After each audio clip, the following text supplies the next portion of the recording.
All right, check, 1, 2.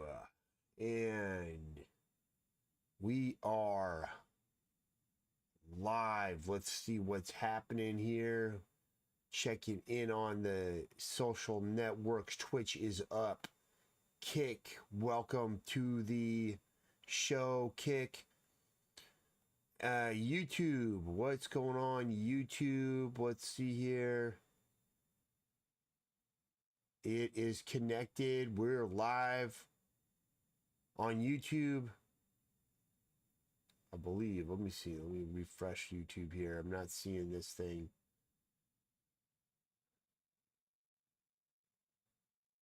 All right, we are up on YouTube. Welcome, YouTube.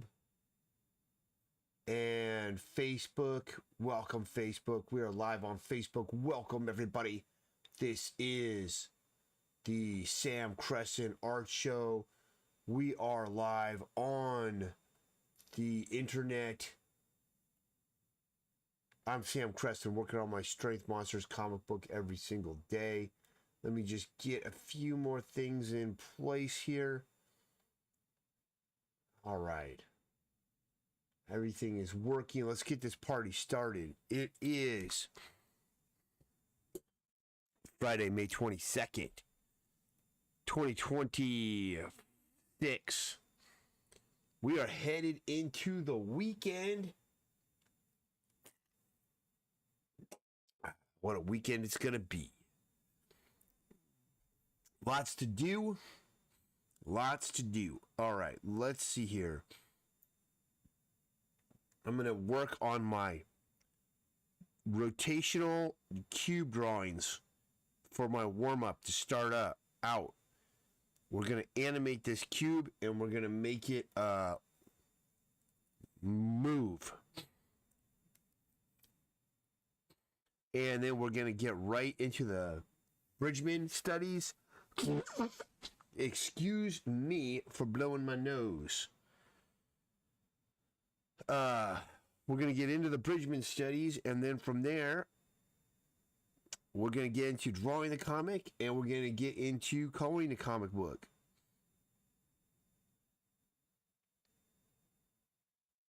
Too extreme. So, that's what's happening. Now, there is some news since I was here last, which was yesterday. Let's see what's happened here is I did my Artist Alley application. It did get accepted to LA Comic-Con. So I will be at LA Comic-Con in October. It's going to be on Hollow Frickin' Ween, which should be interesting, actually. I've never done a Comic-Con on Halloween. It'll be a different experience, that's for sure. And I'll have to see how it goes. But Halloween is on the weekend. They scheduled it on Halloween. It could be fun. I think there's going to be booth trick-or-treating and stuff. So, we'll see. Now, I did figure out how to set this document up so that I can animate on the twos, which is what we are doing. So, from that point of view, that means that we're doing 1 frame every 2 seconds, or 12 frames per second, I mean, instead of 24 frames per second. So it should hold each frame a little bit longer, which is what I wanted, because I am a guy that does limited animation. I do not do full animation because can't afford it. I am a one-man show. I do have a few people that help me, a few other artists that I work with to help me with things. But they'll have stuff that they have to do, too. Anyway, I digress. So the situation with LA Comic Con now is this is going to be the test now to see if I can pull in a healthy profit off the Artist Alley table. Now, if I can generate the same revenue that I get from a full booth out of an Artist Alley table, then the answer will be yes. I can generate a reasonable profit from there.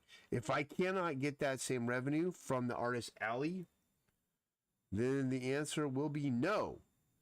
I cannot produce a healthy profit at LA Comic Con, and LA Comic Con will be nixed from my schedule. It'll be the 4th year that I've tried it. Each year it's run at a break even, and I've tried to solve that every single year with different approaches, and I've been unable to solve it. The crazy thing about LA is there'll be about 100,000 people that go through that convention, but they don't buy the same way they do at other similar size shows in other cities. And there's a lot of reasons for that. One is because it's Los Angeles. Because it is Los Angeles, people don't save up for the conventions. It's not as big of a deal. It's not as special as similar size shows in other cities where that is their show that they have once a year. LA, there are shows every month, multiple things you can go to, every niche, every genre. So culturally, it's a little different that way. My nose has been, allergies have been kind of, we're going through Santa Ana right now in Southern California. And it's caused my allergies to kind of blow up a little bit over the last few days, which has not been the most enjoyable thing to deal with, but been dealing with it. But because of that, from time to time, I may blow my nose while I'm on a stream, and that's just gonna have to be the way it is. Now, sometimes people will be like, "Oh, you're blowing your nose while on stream." Listen, guys, if I can't blow my nose while I'm live streaming, then I can't live stream, man, because I blow my nose all the time. Okay, it's just the way it is. I'm constantly expectorating snot and phlegm, producing mucus to the point in which I gross out everybody that's around me. And that's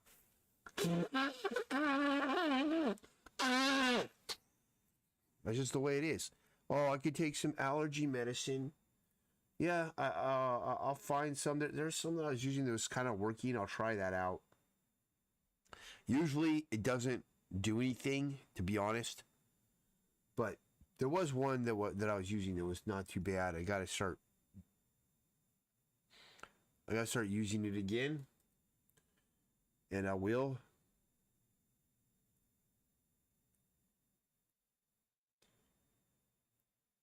Now, so that LA Comic Con situation happens in it's gonna happen in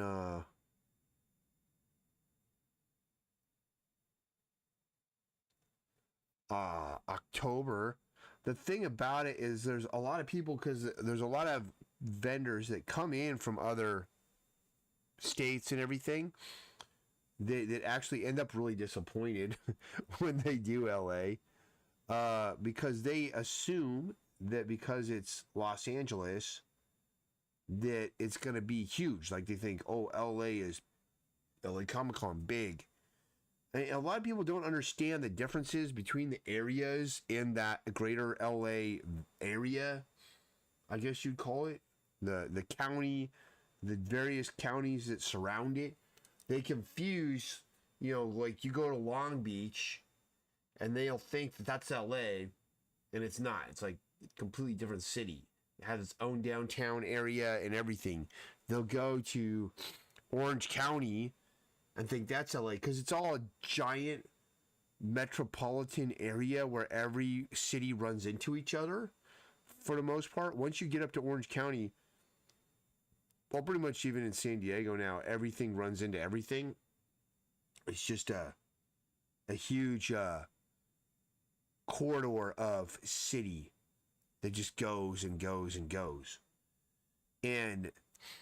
But when you sell into these communities, you'll learn very quickly that they're not all the same and that there's many differences between them all.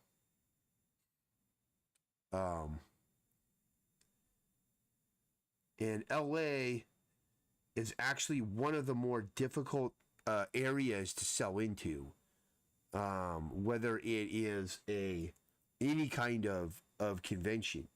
Because I'm talking about the actual city of Los Angeles. I'm not talking about like Pasadena or now I believe there's about 81 different precincts in the city of LA, and all those various precincts, I believe, all have their own council members and such, and they're all fighting over the same budget, which is why Los Angeles has so many problems. Now, I'm fairly certain that Bel Air and Hollywood are part of the city of Los Angeles. Let me check. Is Bel Air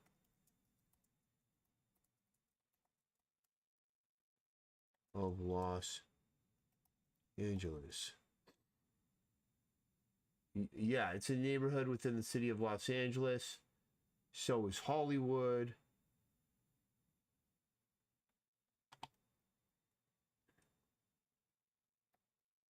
And I mean, Hollywood's a dump. I'm gonna be honest. Most of it is bad. Yeah, Hollywood is. But what about, like, I believe Studio City is not. Yep, it's not. How many precincts are in Los Angeles?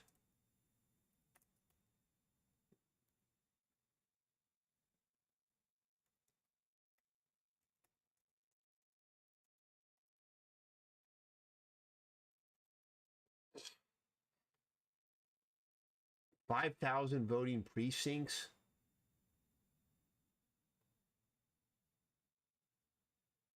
21 different neighborhood police stations.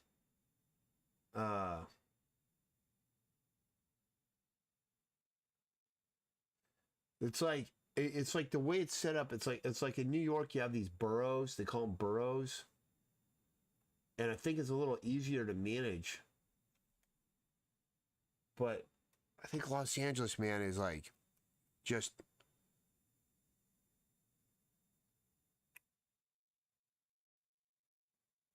Where am I on this? Here.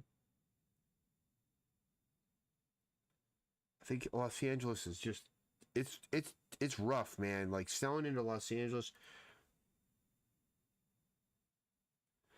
I'll tell you the market that I loved that hasn't been around forever though. It was there's this one in Burbank, man. It was this art market in Burbank. It was put on by Creative Talent Network. And see, again, Burbank is not Los Angeles. It's its own city. But people think that all this stuff is the same.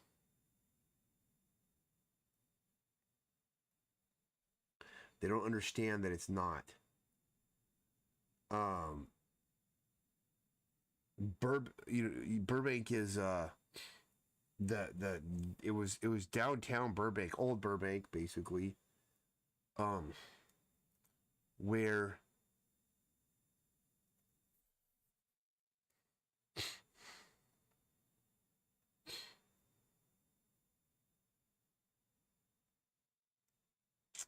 um, it was a street market called Burbank Road Trip. Creative Talent Network used to do it, put it on, and it was vastly enjoyable to do. Like, it was a great market, man.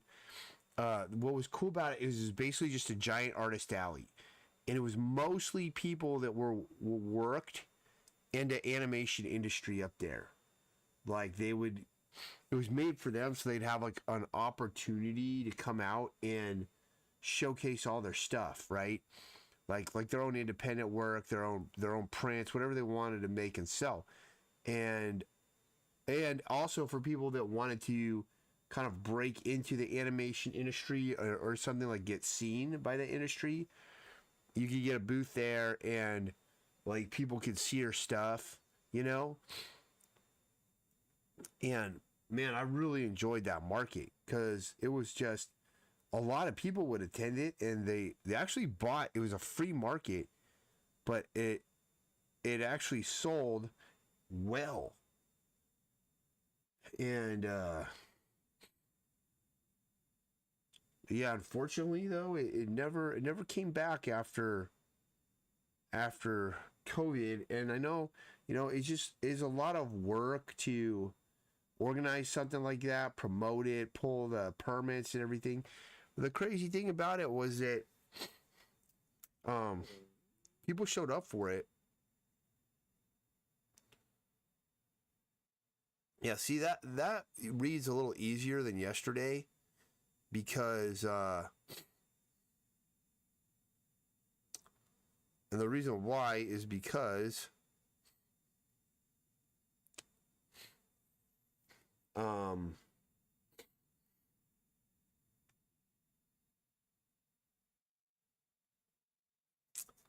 I'm animated on the twos, so it's not moving so fast. Because otherwise,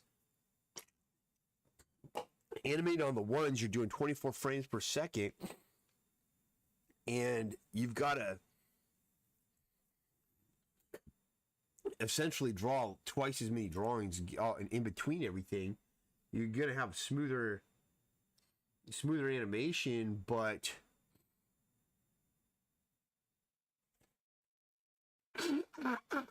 I don't know that.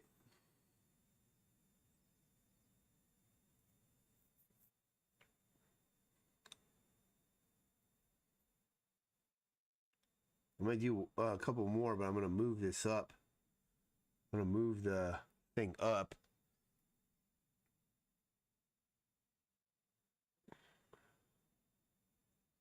You have smoother animation, but you're doing a lot of work for it, and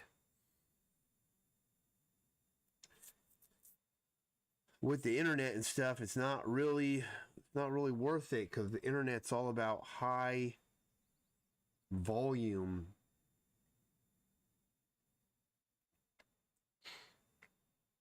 of production. Now, my volume of producing is, it's not super high.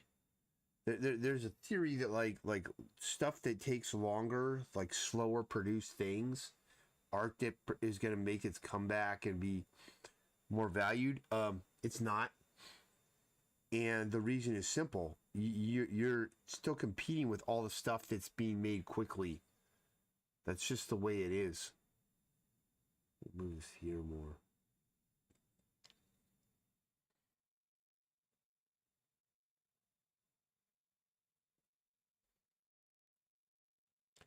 What am I on? 1, 2, 3. Okay. Okay. I was lost where I was on this cube. Yeah. So my theory is no, it won't. And the reason why is because all the fast stuff that people produce quickly in mass, it's always gonna beat for attention, because it's all a competition for what people are gonna be giving their time and attention to. It's always gonna lose basically to the creators that can produce fast. And that's why I think Hollywood's going to have problems too, because it's too slow. You know, this whole thing of like the old model, where like you put a television show out and it would be years, you know, a whole year for the next season to come. It's basically that is basically too slow for what the world expects now. And the idea that it's going to ever go back, I don't see that happening. People, in my opinion, want the speed of delivery on everything. I mean, even like food, you know, it's to the point where people want their meals delivered to them quickly. People don't want to go wait for stuff anymore. At least that's been my experience, man.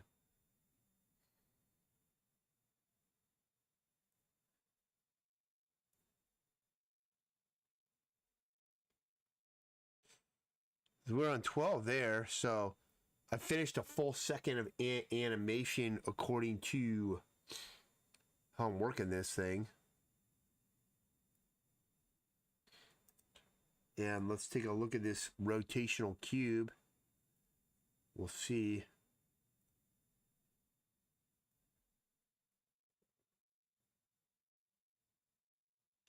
What we've got.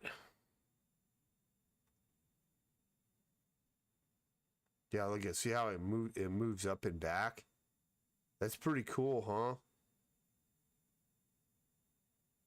Sweet.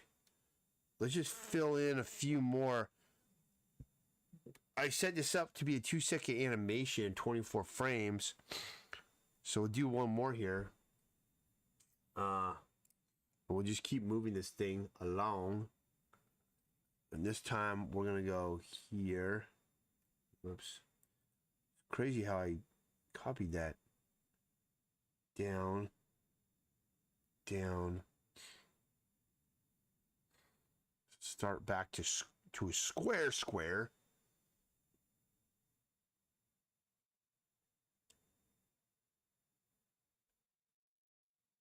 And now we're going to move the camera below it.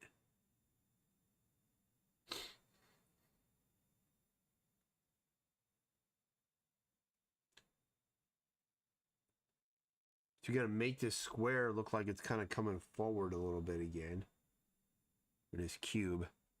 It's a little too extreme. I'm going to try not to do it like that, actually.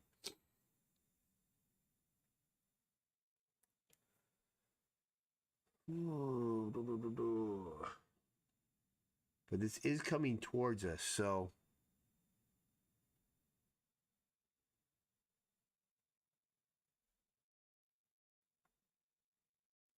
I think this angle here on this side of the cube, it's got to be a little more, it's got to be extreme.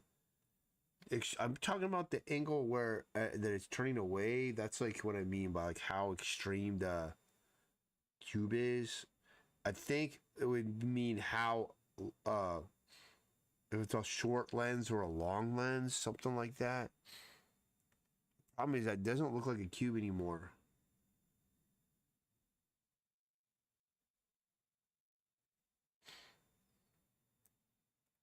It looked like a rectangle to me. And we don't want to morph this into a rectangle. We need it to remain as the shape of a cube.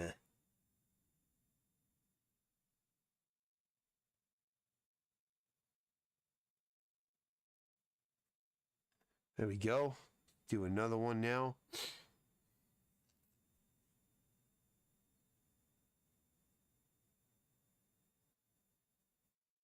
Ay, ay, ay.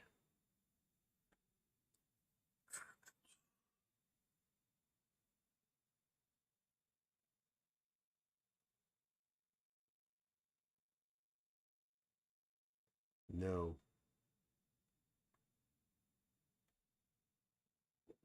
Okay.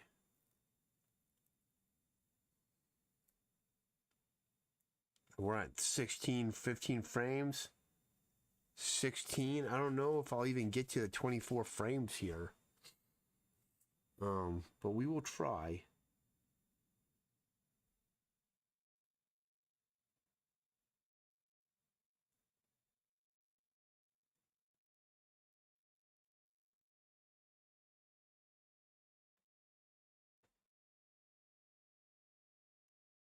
$17. I can go here.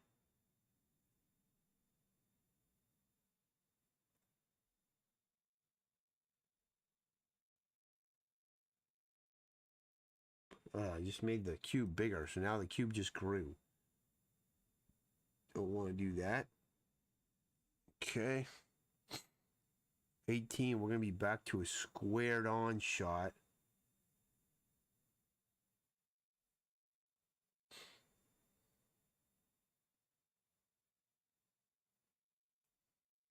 $19, we'll move the camera down even more. Whoa.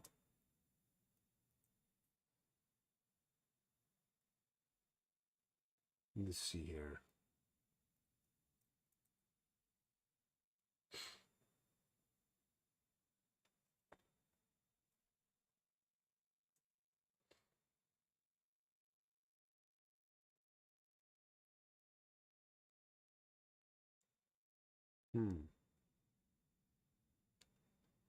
Okay.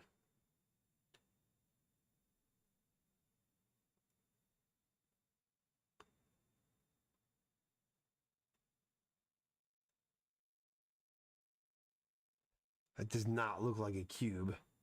And that is because this angle is moving too slow. I'm going to really push this back.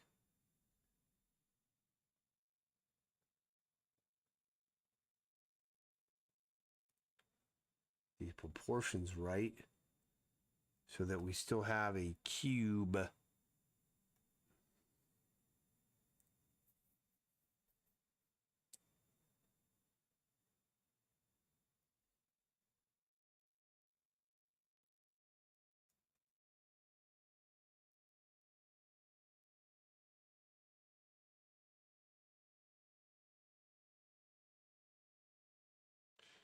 It's still not looking too cubey.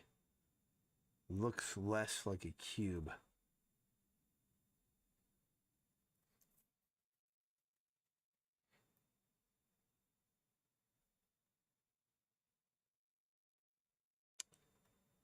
I've got to just like bring this out more.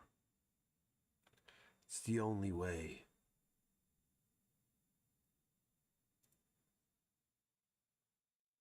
Go to the sides of this thing.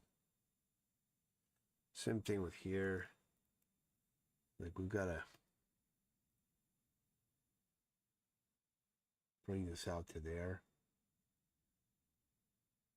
Bring this out to here. Get this thing to look like it's a cuboidal. What does cuboidal mean? Is that even a word? To make it look like it's a cuboidal shape? A cube shape?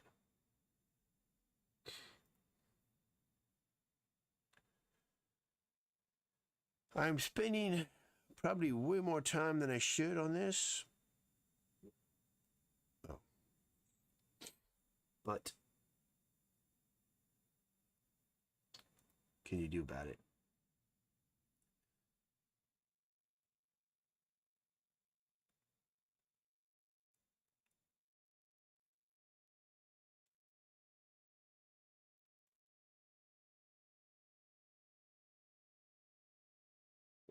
That's way too much. I just increased the size of the cube big time. See, this is a challenge with this exercise is gotta keep things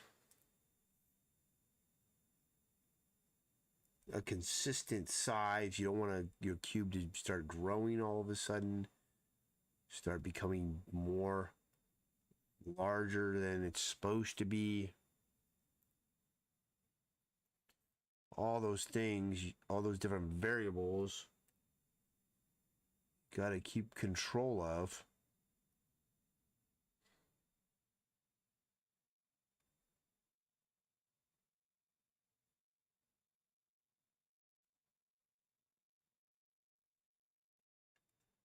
As we rotate this object.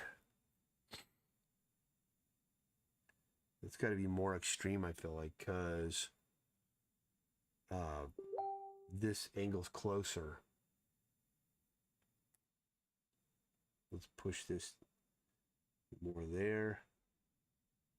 All right, let's see what we've got here. It's pretty cool. Got like a rotating cube moving around, coming towards us, moving away from us, coming back.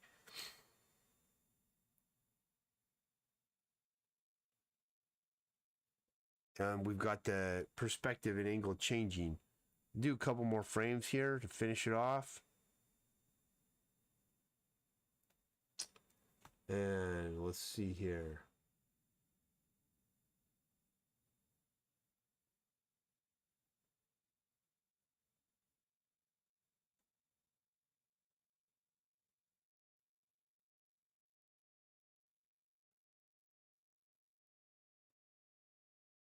So we got some spam on Twitch. And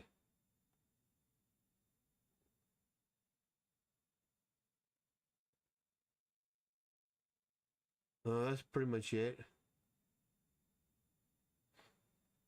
All right. Anyway, guys, let's keep the party going here.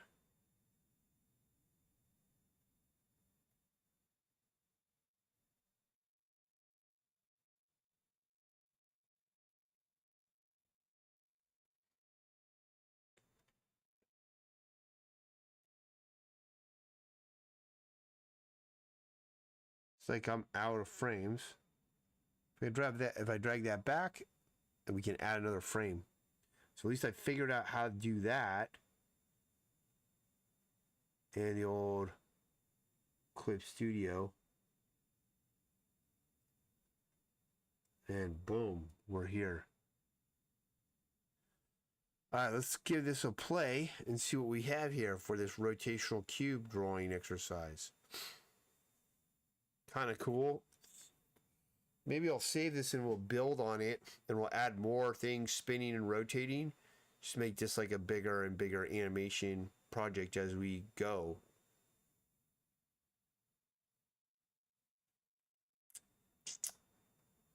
All right, we'll save this file, save. Let's open a new one. Oh, I forgot to name it. Animation, we'll call this rotating cube.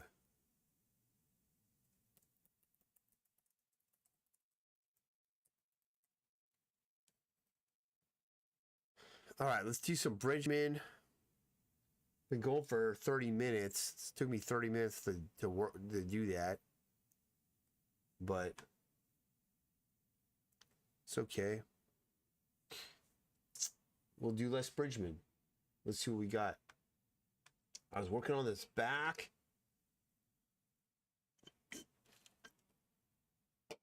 So got more back stuff we could do. And I have more hand stuff I could do.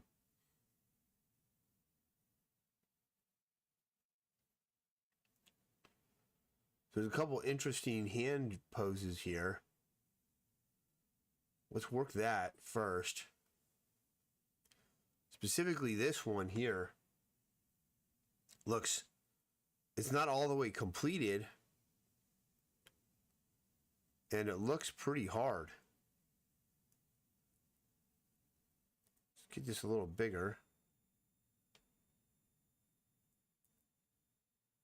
Oh, here we go. There's this nav here. Is there a... I thought there was a side-to-side scroll.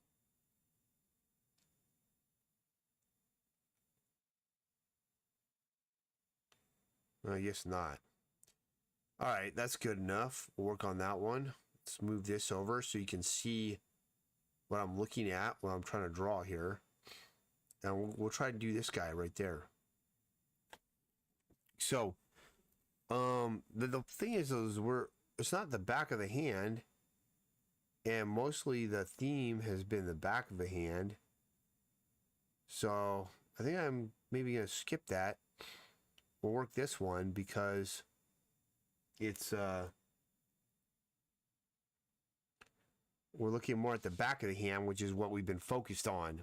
And I'd rather do that than this is more under the hand. What is he trying to show here? The back of the hand is marked by prominence of the first two metacarpals, the wrist, heavy vein somewhat raised above the level.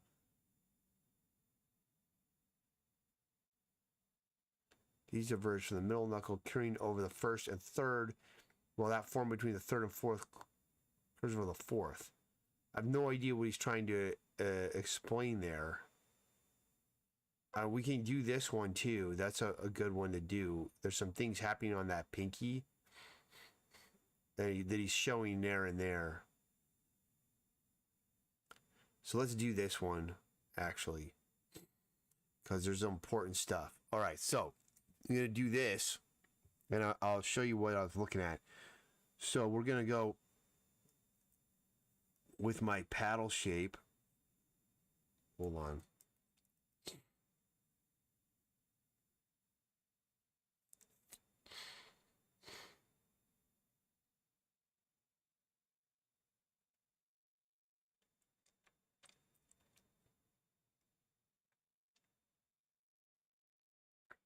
We're going to get this pinky in here, which is very well designed again. Now, this is the main things I was looking at. Well, we'll go back to it. Let me get the rest of this hand in first so that there's something here, some semblance of a hand that I can look at.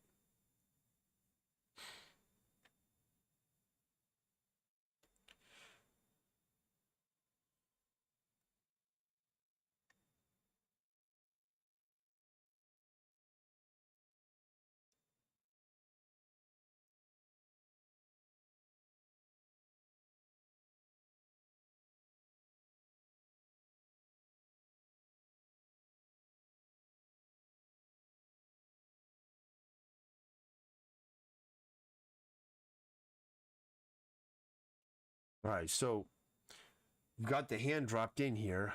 Let's just strengthen our outline of this thing a little bit. Knuckle here. I may have gone a little bit high with that. That doesn't really matter. Don't really care that much. Let's just get that in.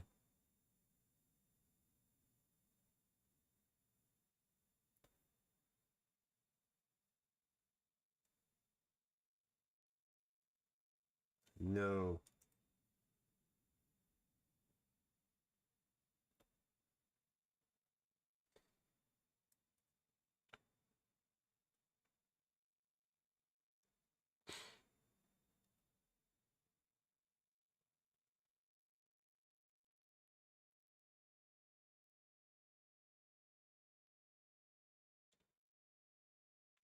There.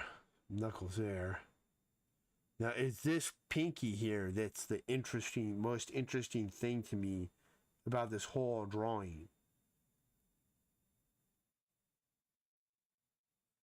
The design there comes in, down, and then he's got this skin fold here. And then the palm. And knuckle indication there. Knuckle indication there. But that was the part that I found the most interesting there.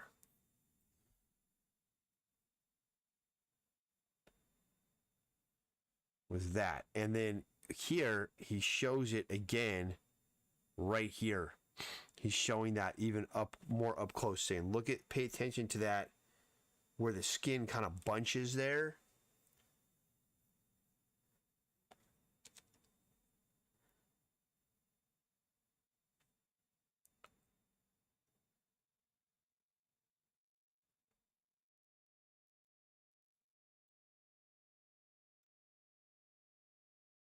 That's where something's happening there.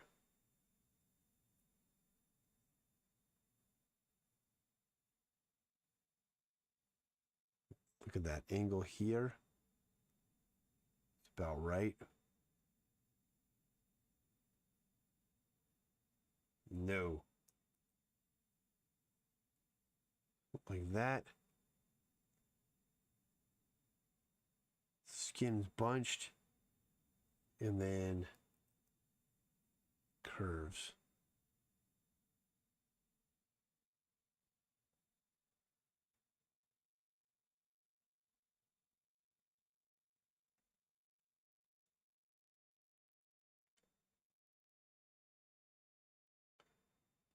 It's like a pinky right there.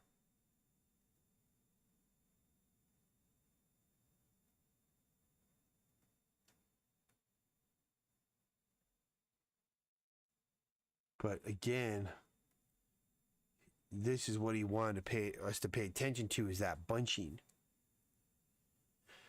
Okay, I wanted to look at the next page here. Not this one, because it's not the back of the hand. He's showing something about the thumb. I don't really get it. This page. Like, that finger is really interesting. Because he's like showing a close-up and he's got this knuckle here and he's got this shape coming around it in the top. Another knuckle right there. The nail.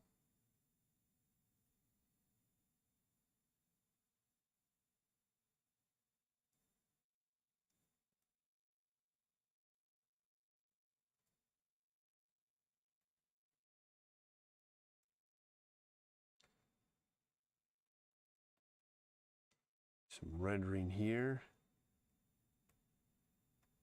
Through there.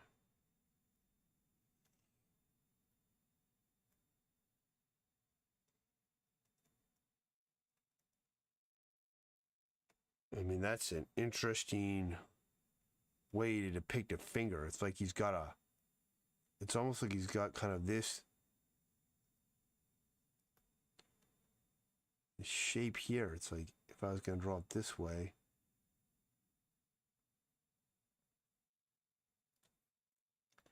My ellipse is off. Let's fix that.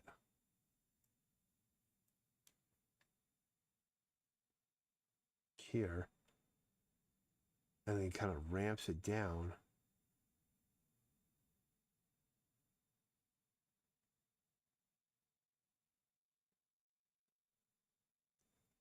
Looks like it comes out like that.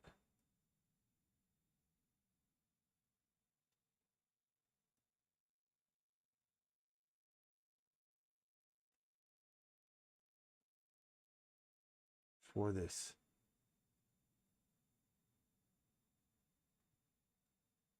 thumb here,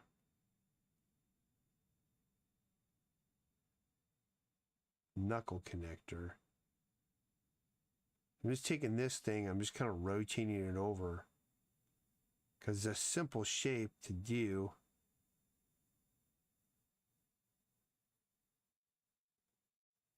Let's see what we got here. Interesting way to think about the fingers.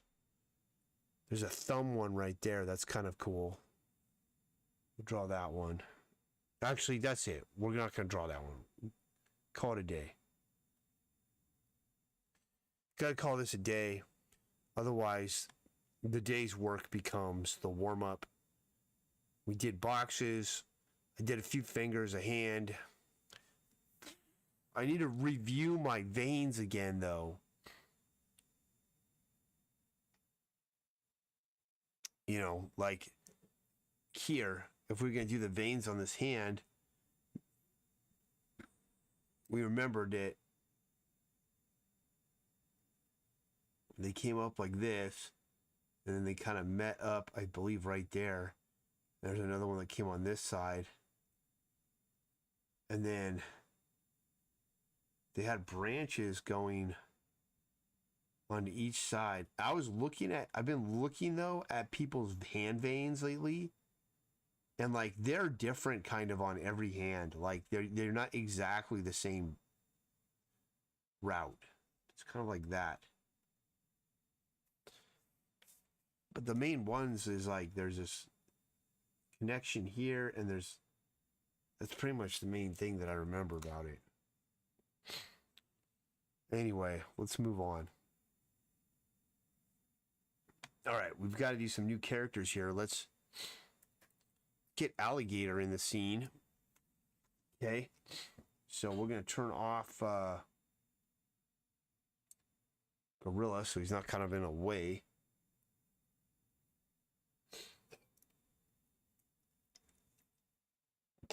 Let's see, it's 6:36. I'm going for 45 minutes now.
No.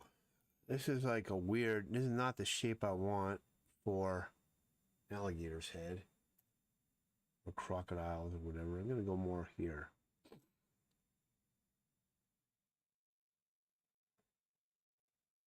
There you go.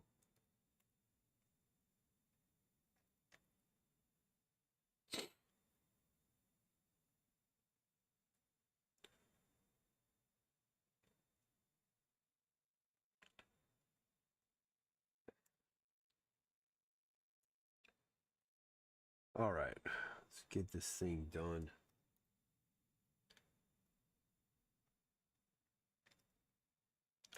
Yeah, the problem with...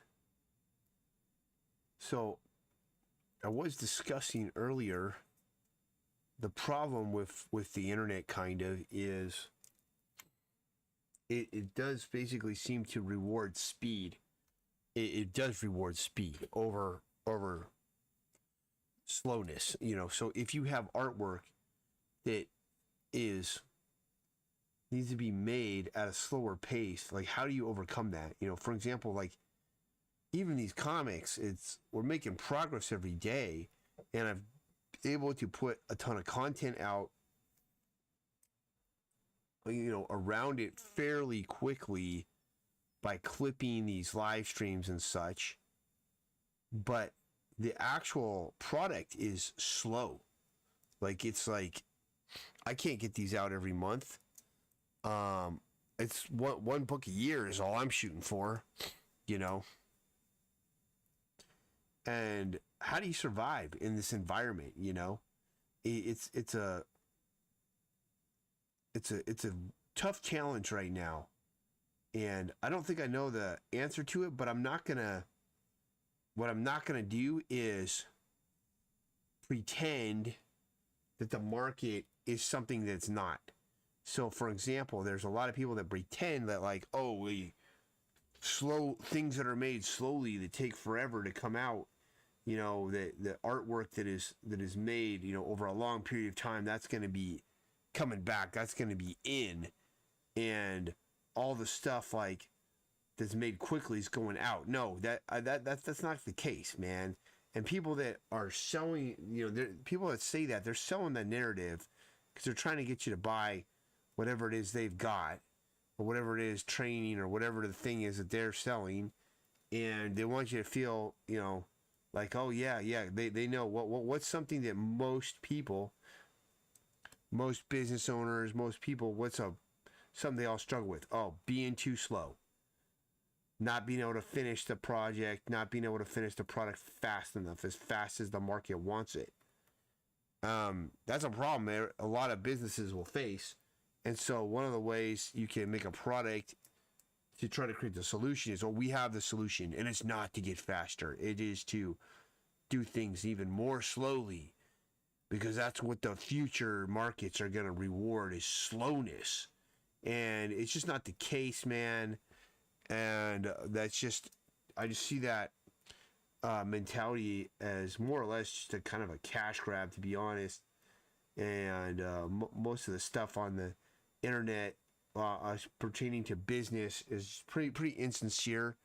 It's pretty much the thing that they say, like, if you want to make content on the internet and you want to go far, talk about money, because content that, and it's like statistically proven stuff that you put on YouTube, whatever, where the person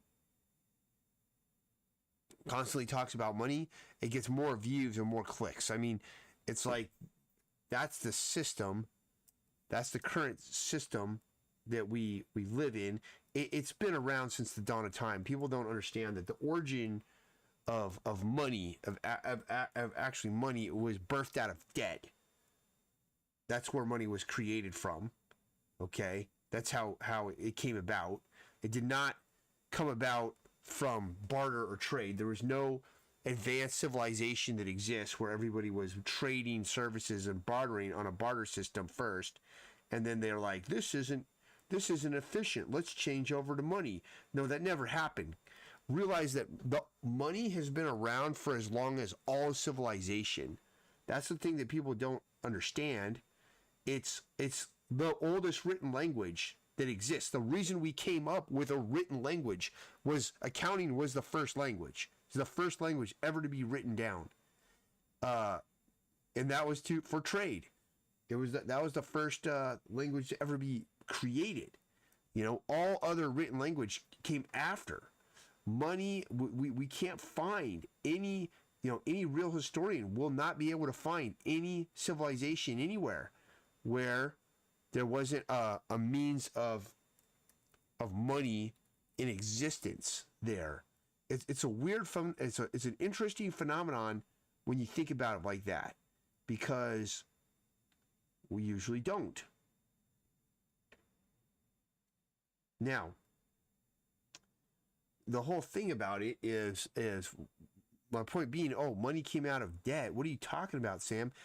That's the way they yes, that's the way it was created. Is basically what it is. Let me try to explain this here without stuttering through this like a Porky Pig or something. Ba-deep. Words. All right, so let's say the value of everything is derived from labor at the end of the day. Like, your money has value because it can buy labor. That is the actual underlying value of all money. You know, it's even gold, like, for example, where they're like, it's a store of value. Yes, but gold still has a floor price, and the floor price is what the labor costs to get that gold up out of the ground. Okay? Now, the price of gold can be more than the floor price, right? And it is. But there's other things, like, for example, nickel is relatively cheap right now. And there's situations where the floor price of nickel is actually less than the value of the nickel. So there's mines right now that have tons of nickel. They're not pulling it up out of the ground because the floor price of that nickel is You know, alligators have like webbed. They've got webbed hands actually. So let's rectify that. Yeah, the price of that nickel is too high. I mean, too low. Now, I digress. Getting back to it. So labor is where money derives its value from, is its ability to buy work. Okay? And that's where, you know, your most valuable asset that you have is your ability to produce things, to work, to make stuff with your whatever it is, your craft, your trade, even if you're stamping envelopes or whatever, that's labor that needs to be done. You know, now human labor can be, you know, some of it's been replaced with machinery, but even that machinery has to be manufactured. It has to be built. There has to be, you know, there's labor that gets put into that. All this kind of stuff. If I owe you, the way money came about was through debt. I owe you work, and you're like, this guy owes me, you know, 100 hours of work or whatever. They made, that's where money was created from. Money was created from the IOU. It's what it was. And that's how it's still created to this day. Like, when a bank loans money, it creates the money right there on the spot. That's something that a lot of people don't understand. It's actually proven. Okay? A lot of people think that the bank has depositors and creditors, and that the bank will go to their balance sheet and that they'll look at, well, how much do we have on deposit here? And then they'll use that to determine how much loans they can put out that day. No, they don't do that at all. It literally, if someone qualifies for the loan, they literally create the money for that loan right there, type it into the other person's account, it now exists, and then at the end of the day, they'll reconciliate their balance sheet, and if they don't have the money, they'll just borrow it from another bank overnight. If they can't find another bank to borrow it, they'll borrow it from the repo backstop that basically is the Fed. Will lend it to them overnight, and then everything go. Then the next day they give the money back, pay back the interest, and rinse and repeat it. Now, the whole thing that you got to understand is, once the debt is paid, the money doesn't exist anymore. It's gone. So, what do you mean? What do I mean by that? Is like, let me see how I can explain this. Like, say I borrow $100. So there's an IOU the bank creates. I owe the bank $100, and they type the money into my bank account. So they just created it. So I have it now. It's been created. I can spend it. And that IOU exists on the ledger of the bank. Once I pay it back to the bank, the IOU is gone. It disappears. And so that's what I mean by that it that once it's paid, it goes away. Anyway, that was just a whole rant that I went on about that topic, and I still kind of need to study it more. Some of it is still a little bit, it gets confusing, and people can debate as to what money actually is. You know, they'll debate it, but it's basically debt. I mean, that's the way. Look at how the U.S. Treasury system works. Okay, what is the government do? Now, we have a sovereign currency here in America, and sovereign currency is a currency that when a government can print the money, pay debt in the money, tax in the currency, and I forget what else. But the whole thing about sovereign currency is, I mean, the whole thing about it is the government makes money by taxing its people. That's one of the ways it generates revenue. It's actually got many. It has tariffs, it has fees, it has all the different things you can think of that where you have to pay money to the government. There's lots of them. Now, when the government doesn't have enough money, which is always, because they always overspend the budget, they've done so since the Clinton administration, they'll sell treasuries to the world. And those treasuries are T-bills, T-bonds, and T-notes, long-term. The bonds are long-term. The bills, I believe, are short-term, and the notes are medium-term. They'll sell them, and that's debt that the government now owes to whoever the buyer of the treasury is. The money is literally created right then and there when they do it. Okay? The government can create as much money as it wants because it's a sovereign currency. This is the U.S. government, and like Japanese government. There's other countries that have sovereign currencies like this. Now, the thing about it is, I don't even know. I don't remember what my point was. So there is no point to any of this, by the way. It literally started out as people that talk about money statistically get more views on the internet than pretty much any other topic you could talk about. And so that's why I started talking about it. But actually, everything I was talking about is the real information around it. And all the other stuff that you're going to learn is, or the people are going to discuss, is actually not the real thing. Now, there is a economist, I'm trying to remember his name. He's known as the rebel economist, is kind of how he brands himself. And he's Australian, and he created this modeling machine. And it is based on the true assumption of how money is created, which is via debt and instantaneously upon lending, and not on there being a creditor and a depositor, like we're taught in traditional economics. I think his name is, man, the rebel economist. What is that guy's name? Now I gotta know it.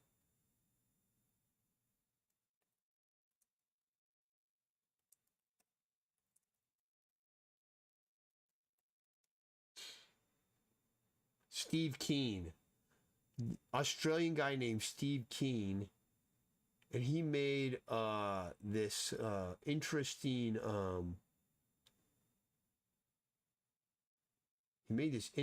model called, what's his name of his model?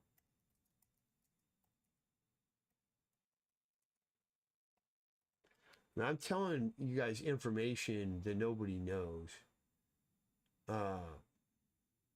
No, it's not the Minsky model. Maybe that is his software. Yeah, it could be. Yeah, he's got this book called Debunking Economics. Now, Steve Keen's kind of interesting. I don't really necessarily care about his he does get into some of his political ideas sometimes.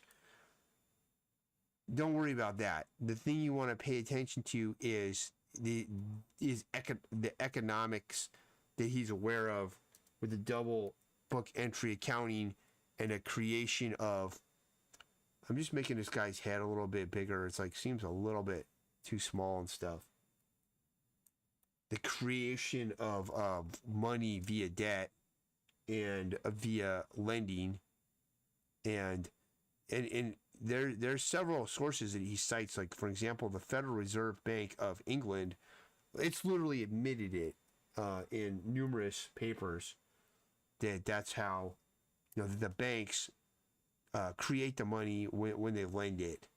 They do not find a So the guy that's really responsible for teaching correct information is this guy named Ray Dalio, who's this hedge fund dude.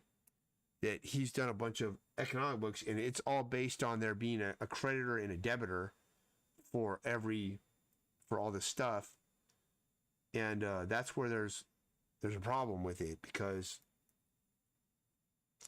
there is no creditor, there is no debitor or creditor. I mean, there's just a debit.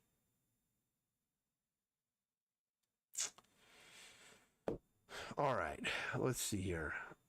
I don't really love this alligator. It's not really like exactly how he's supposed to go.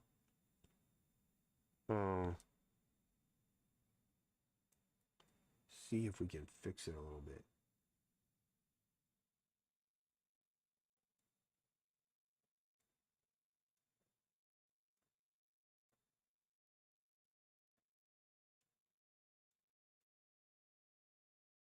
I'm going to turn that way a little bit.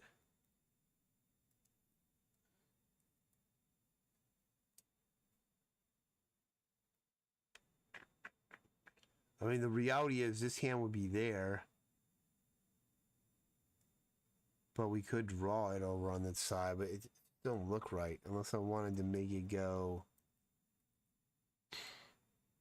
Whoops.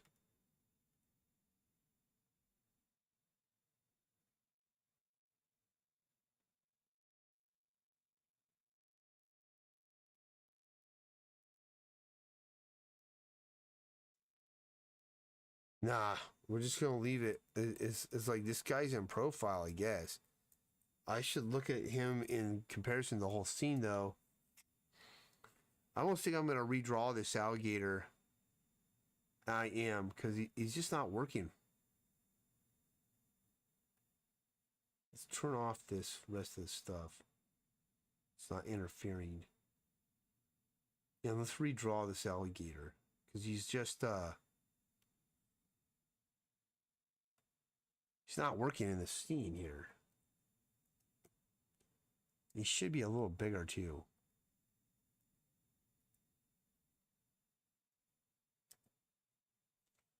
So let me see here. If we really wanted to get him right, maybe I'll just redraw him from the sketch.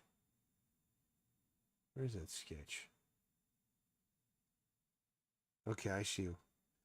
Yeah, there's a bunch of things that I missed when I drew this alligator that I'm going to redo them. So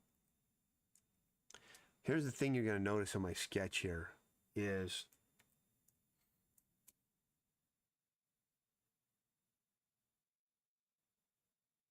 got his head here. We've got a top plane to his head here, and we've got a side plane here.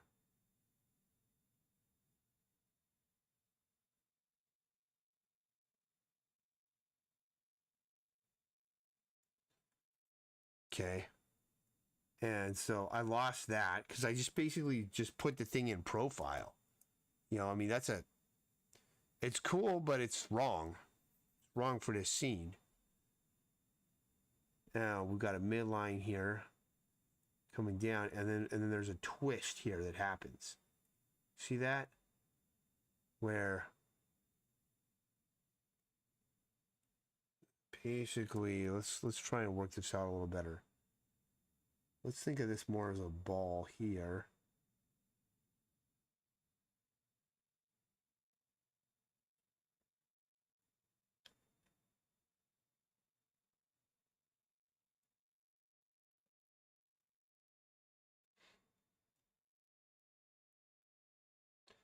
And now we're looking at the front of his belly here.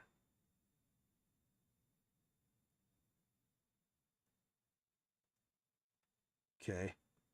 We're seeing some of the side there. Got a leg here and a leg here.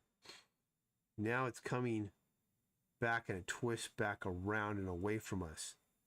And we see the top plane here. And then it disappears up around there.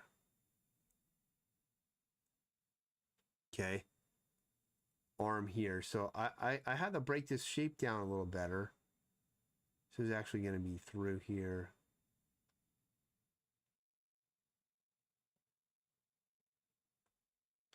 And this far arm is not right yet.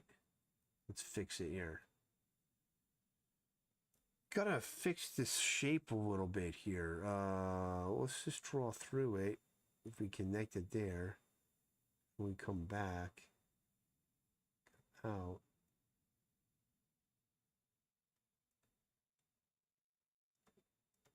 There. That's all it's gonna. That's all he needs. It's just a little paddle there. So when in doubt, you just gotta still construct, man.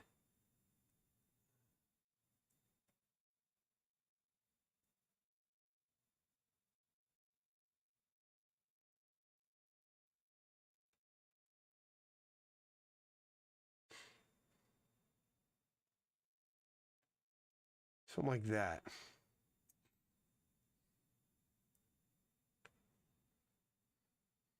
Okay, let's knock this down a little bit.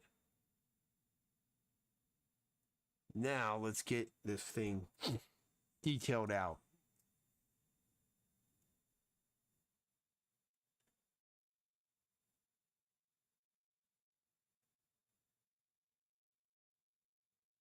We can get the eye in there.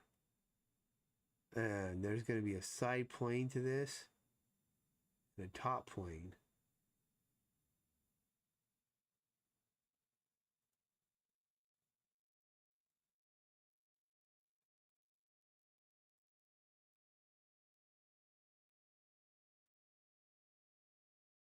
See, this is a lot more interesting pose to me, you know? So even if you like sunk some time into a drawing you did earlier, it's like it's okay to abandon that and do something else.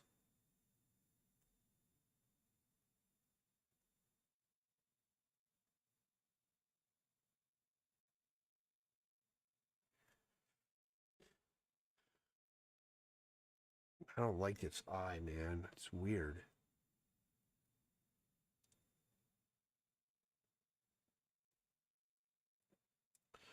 It's because it's like, okay, here, top plane, side plane.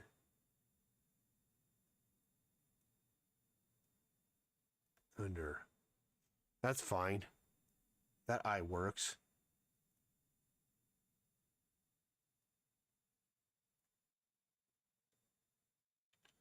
Alligators have these big jaws.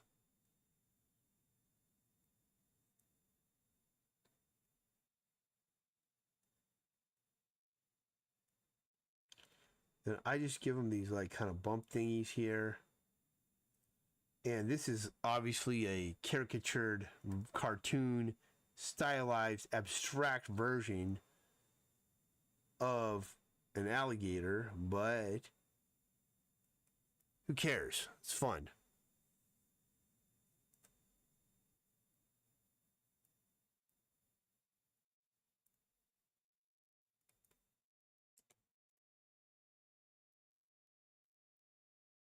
Or a croc. I mean, I used to get the difference between them. The alligators have like thinner snouts. The crocs have, they're bigger, thicker heads and stuff. I think this guy's more of an alligator than he is a croc.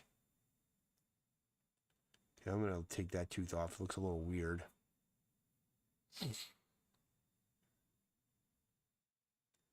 And they have like these big kind of tiled in scales around their face here. We'll put in there. That's pretty cool. Let's just zoom this out so we can see the whole animal, where we're going with it, because it's easier said than done. Now, what else could I talk to you guys about?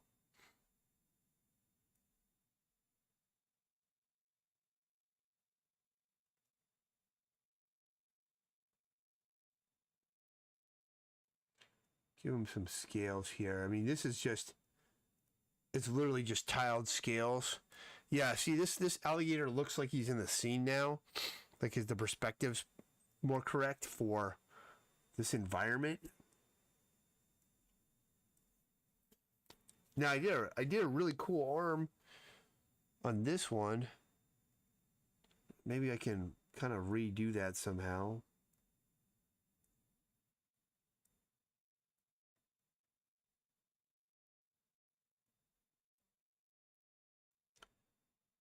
Alligators do not have arms that really look like what I'm drawing now. This is just a made up, anthropomorphized, ridiculous kind of version of an alligator's arm. Put my jacket on, it's getting cold in here. Oh. All right, let's get this party going here.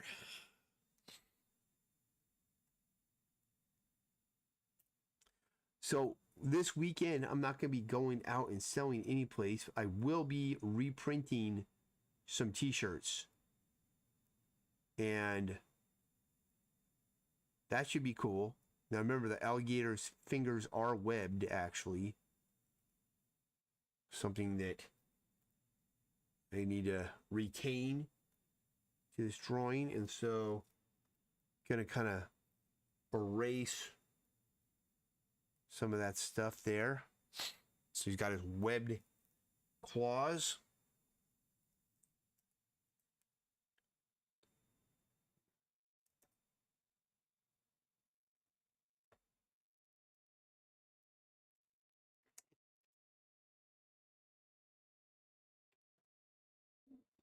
And now I'm just doing these bump thingies.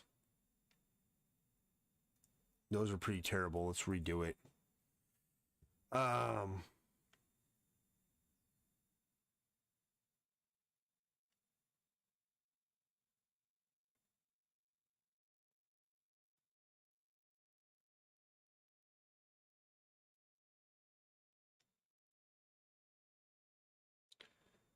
Well, actually, we want it to be separated here, and then it comes together. Once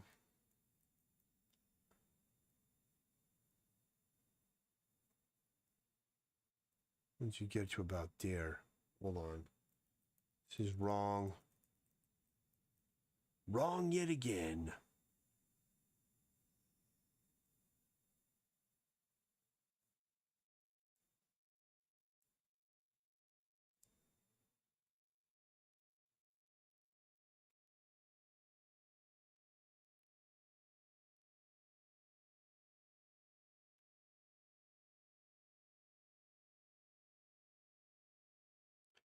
So this part, we need to redo it.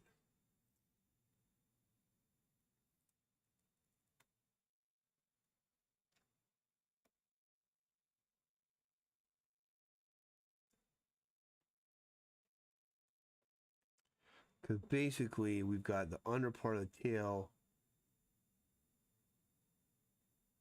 and these bumpy things. They're going to go here.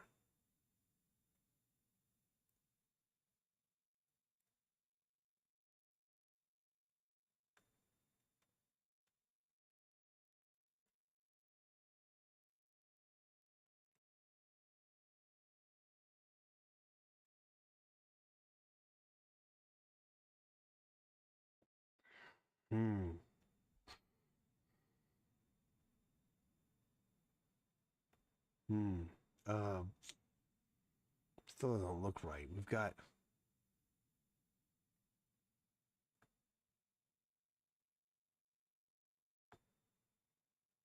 There we go. I think I'm figuring it out. Sometimes you got to just scribble your way into it because you just don't know. I'm trying to visualize in my head how this thing is going to be going.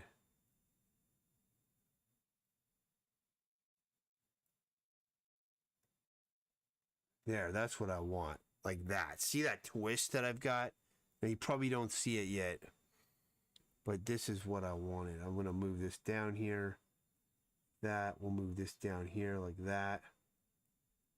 Move that down there. Now let's just clean this up a little bit so it makes a little bit more sense. But I got the twist that I was looking for.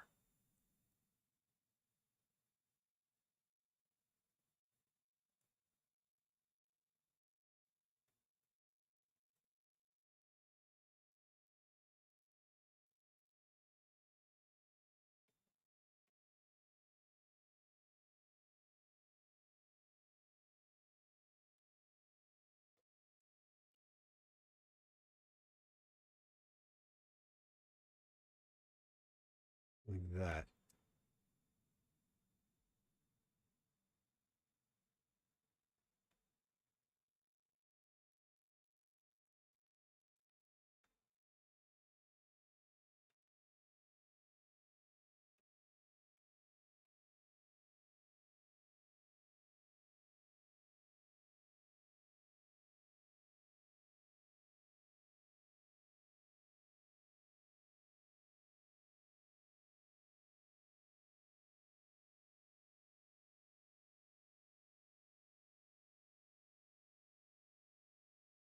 Okay.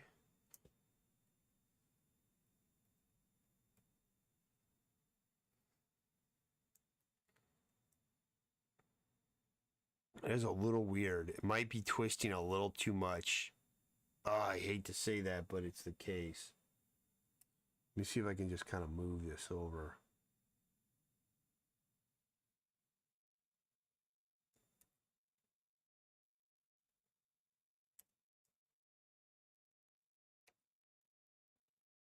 Yeah, that looks better.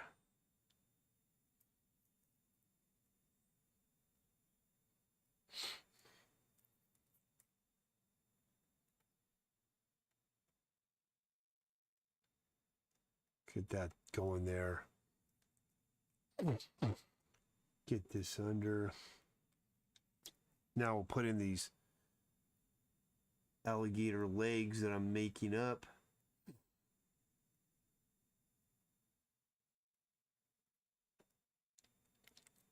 Wait a minute. What the heck is this? There we go.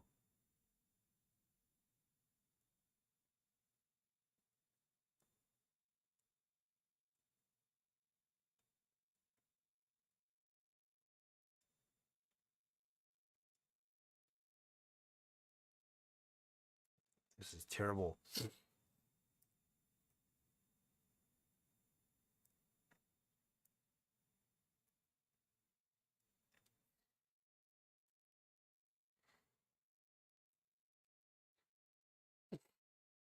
Fix this here.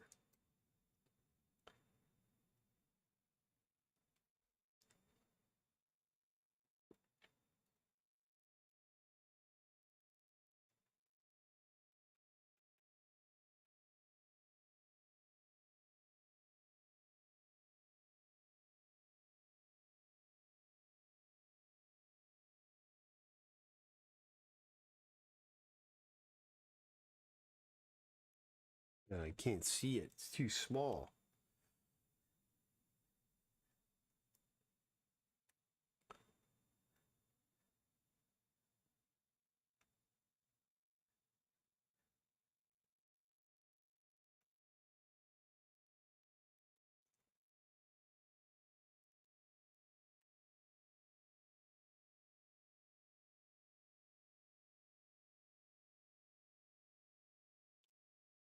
Pretty good there. Get this one here.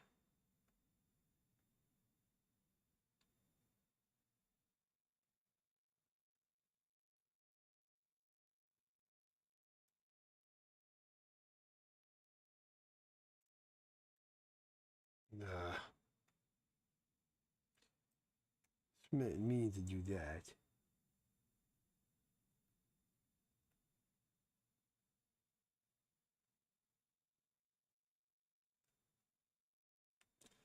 All right, there we go. And then we need to get this last hand here.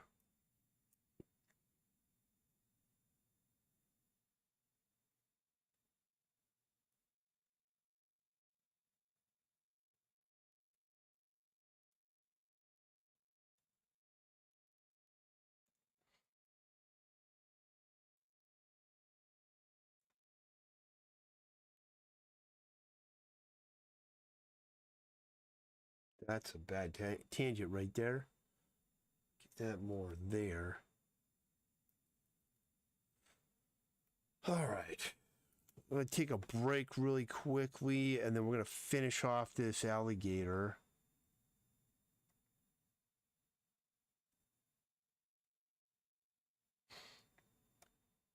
Put that in the original sketch. This is the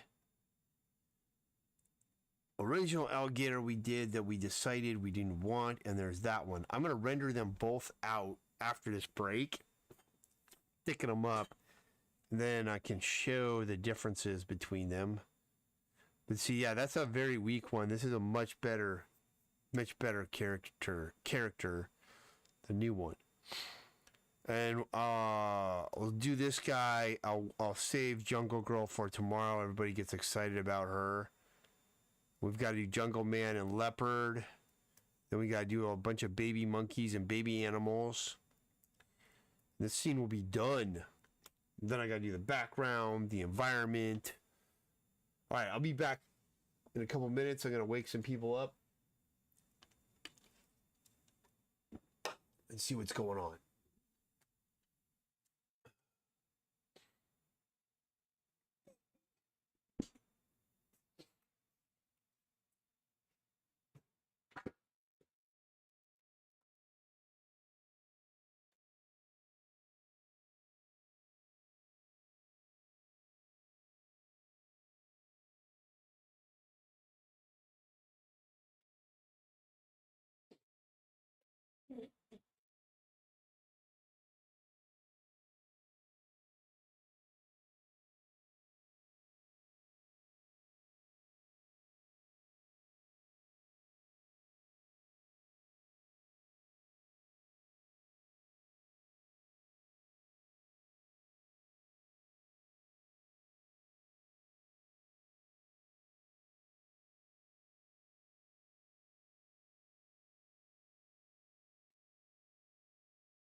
All right, I'm back.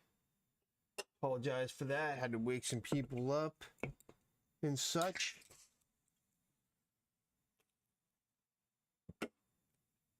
All right, let's render out these crocodiles and get things going. Let's see here. What's going on the internet really quick? Nothing there. Nothing there.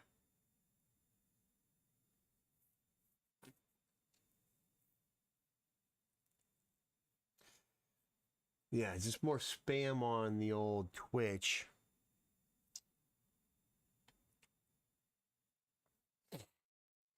All right, so we've got this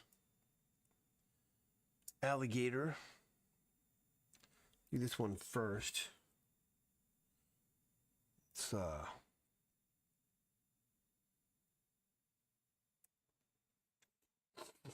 pick this line up. Let's get the silhouette line on him. It's a little much.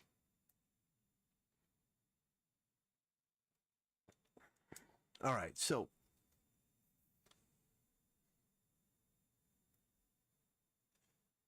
what am I going to do about the fact that everything's got to be faster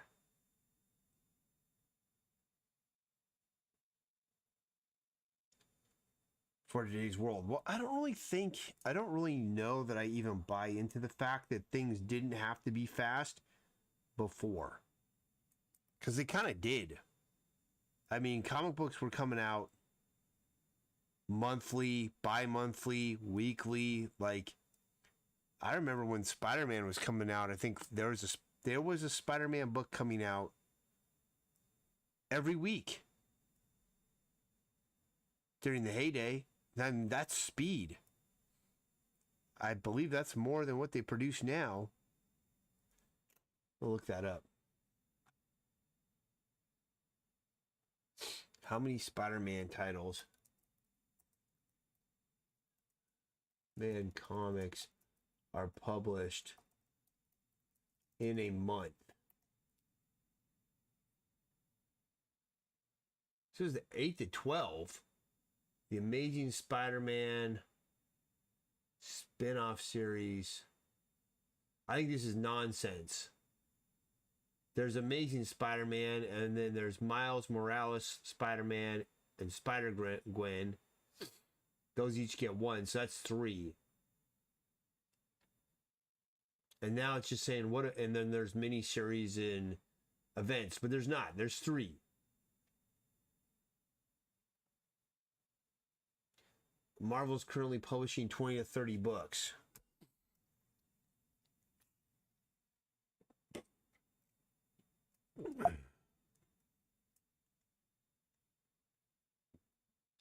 And Spider-Man is the #1 title that Marvel has.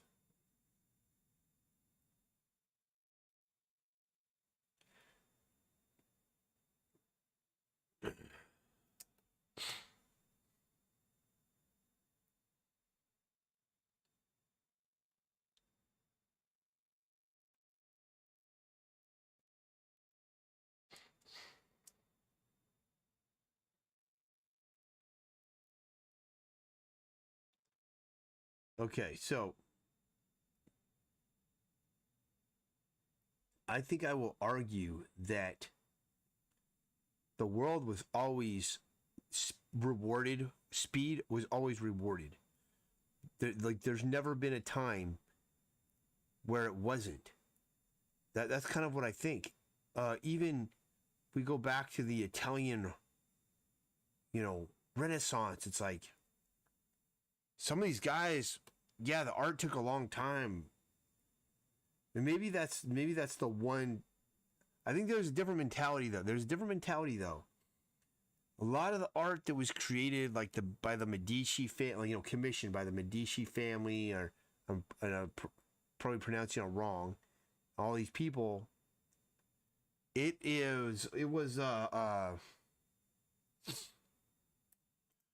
was to signify power and immortality and to denote importance to the world, to declare it. You know, that was the point. Like, you built that, you know, you've been like to the Medici Palace in Florence, you know, it's like insane.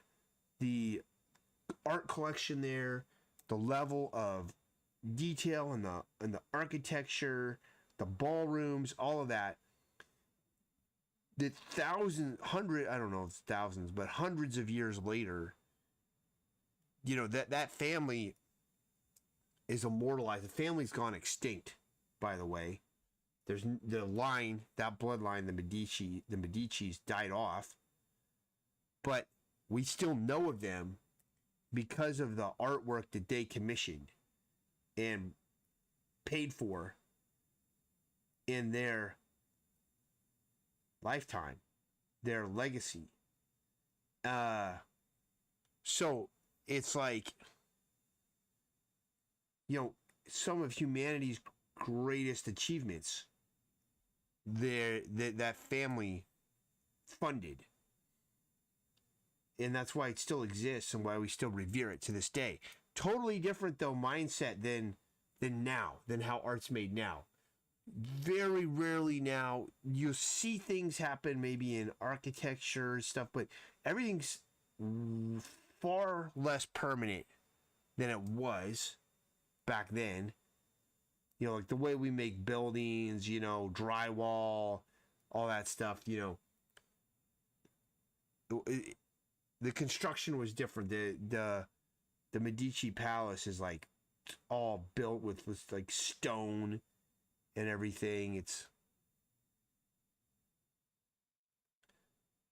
all this stuff. But I feel like you don't see art made, being commissioned and paid for as much anymore for that purpose that the Medici family was making it, which was to solidify and denote their power and their strength to the rest of the world. Whereas now it's all about arts produced based on the revenue that it can generate. You know, is one more noble than the other? I don't really think so. I think that you could make an argument either way for either one. So I have no opinion basically on that one. As far as was it better when art was being commissioned by these, you know, royal families and ruling class as a symbol, as a signifier of their power, as a way of them to be able to buy their immortality, that they commissioned this piece, that they, you know, it got brought into existence because of their funding of it. Is that better than the today's model, where like Marvel Comics is publishing about 30 books a month? That's 30 comics. That's 30 art. You know, there's at least 30 different artists or more working on those each month, producing new work, producing new drawings, new stories, whatever. But what is the purpose? It should be for revenue, profit, income for the business.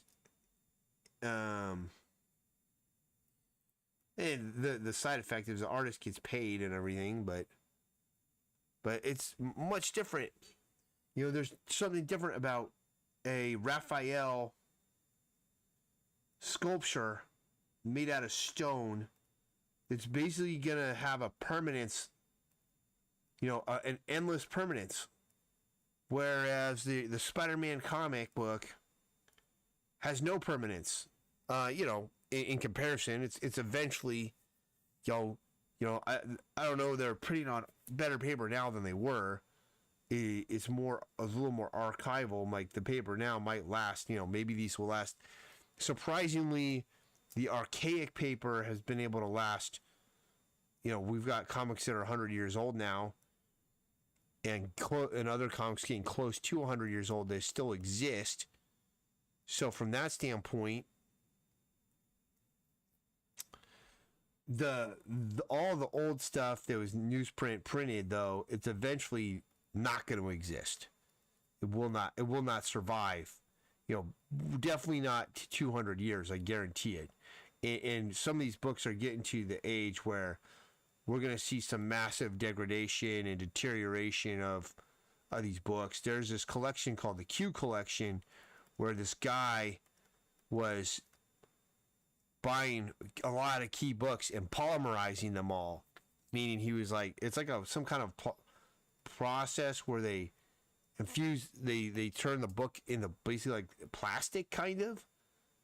And now the comic books that are been polymerized, they basically had to take the book and unstaple them, all the pages, and then each page is polymerized and then put into a 3-ring binder. But that collection, people are like, oh, you ruined them. Well, the reality is that collection in 10,000 years, it'll be one of the only collections of comics that exists. All the rest of them will be gone. They'll be lost to time. The paper will have deteriorated to nothing, and they won't exist. It'll be over. But that polymerized collection, it'll still be here. So that's a very interesting kind of mentality about it. And that has actual permanence. But a lot of the stuff that we make now, it doesn't really have permanence. I mean, this doesn't even exist in a physical format. It's all digital, but it'll exist in a cartoon format. It'll exist in this digital format. Then it's like, can I effectively preserve it, this digital format? Can I distribute it onto enough servers and save it on enough different drives and such that it will exist still? And then can I, maybe when I do the printed version of this, will I have a set of copies of it that are printed on more archival means, so that they'll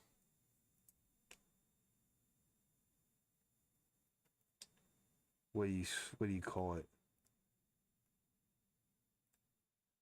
So that they'll still be around for a longer time. They still won't last as long as a Raphael sculpture, on marble or whatever. I forget the different types of rock stone that Raphael would sculpt on.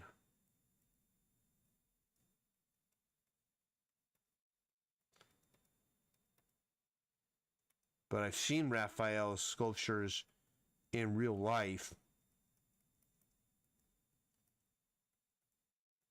and they're pretty impressive. And a lot of it is also like religious art. But I mean, that's like even the Duomo in Florence, Italy, is like a giant. The architecture is pretty remarkable. This giant chapel. I think you'd call it a chapel.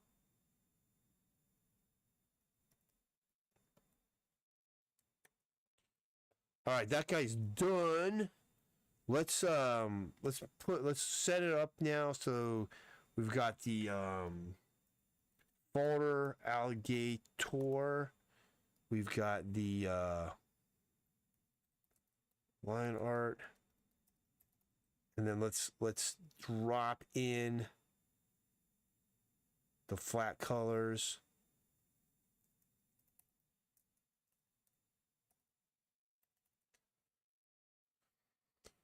All right.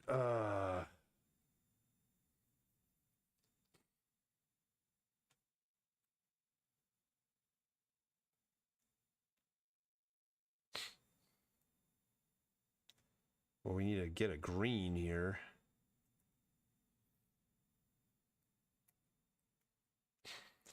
Oh, let's fix this part here.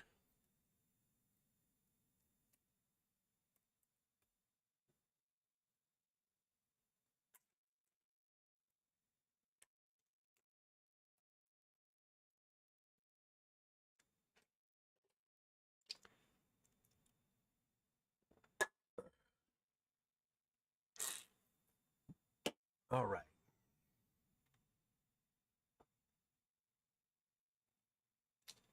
Let's see. How we doing out here, internet?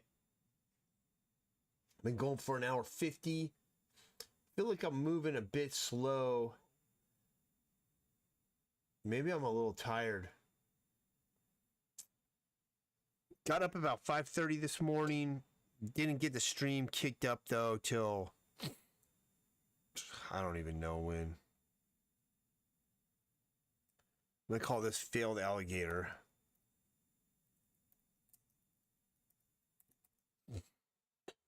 And let's draw this. Let's finish this bad boy out. Just because I'll guess I'll post it online. I mean, that's a waste of time though. Like now you're creating art for the purpose of posting it. What's that? What the hell is that about, bro? So I'm reprimanding myself now for it. Yeah, I guess I am because I got it this far. I mean, I could post the abandoned version of it, but I'm like, yeah, why not? It's not a bad drawing of an alligator. It's just not the right drawing of the this alligator. But I'm not finishing my comic by doing this. It's not, you know, this is a drawing that's not going to be used. Maybe at some point it will, or maybe when I do the behind the scenes book, we can have this drawing in there.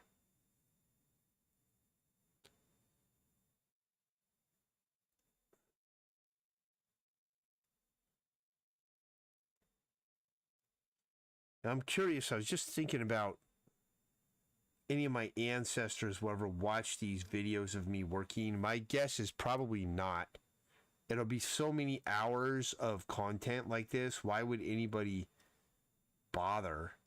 You know, like let's say it's my third great-great-grandchild is going back and they're watching videos of their great-great-grandfather doing his craft.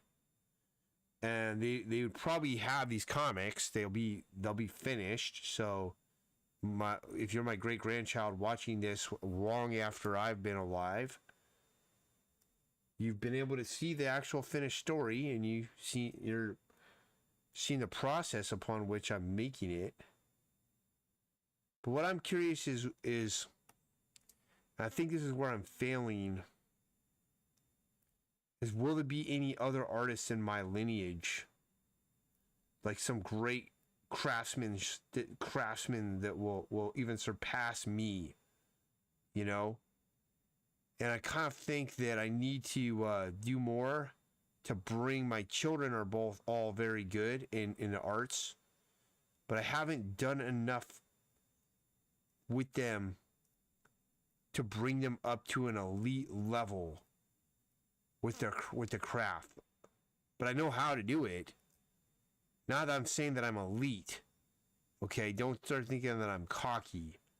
Because I understand there's many artists that are much better than me, but I do feel confident in my skill set. I do feel confident in my drawing, and I'm going to be truthful about it. At the same time, I'm not going to become arrogant or foolish or think that I'm better than I am. There's a lot of artists that will do that because they can't see their own imperfections. You know, nobody ever actually critiques their work regularly, so they don't really realize where they can, you know, make it better than what they're doing, so on and so forth. But yeah, that's my question to my ancestors is, what are you? What are you doing? What are you like really good at?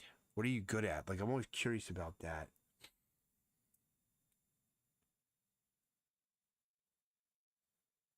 But I don't know. When it comes to my own kids, though, I kind of feel like I don't feel like that. I wanted to put the pressure on them, but then on the other hand, if you look at families that have just like dominated the world, you know,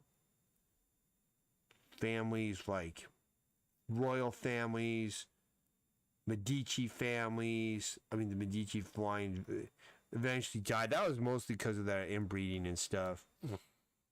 Um, they by the time they got to the last descendant, they had all kinds of problems. Uh,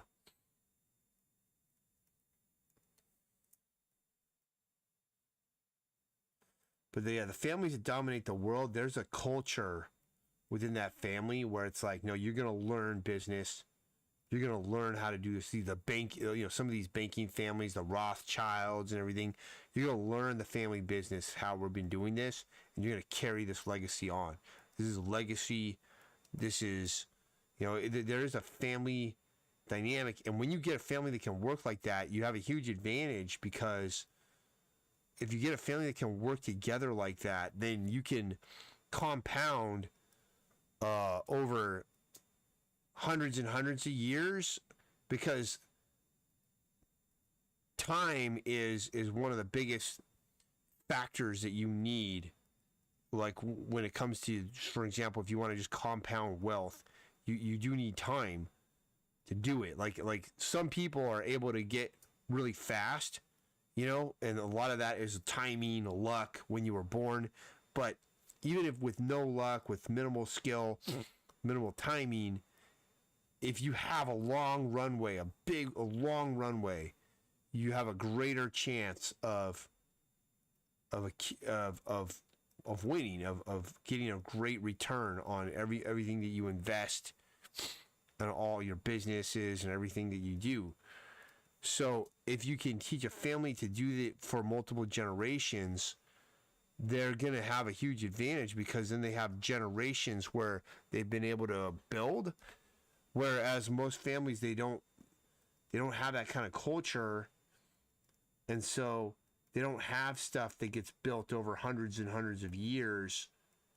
And those are the families that have amassed all this like power and stuff. They become like, gets to a point where it starts to become, when it becomes a certain size, it starts to become threatening to other people, because you essentially can become like a ruler, become a control things.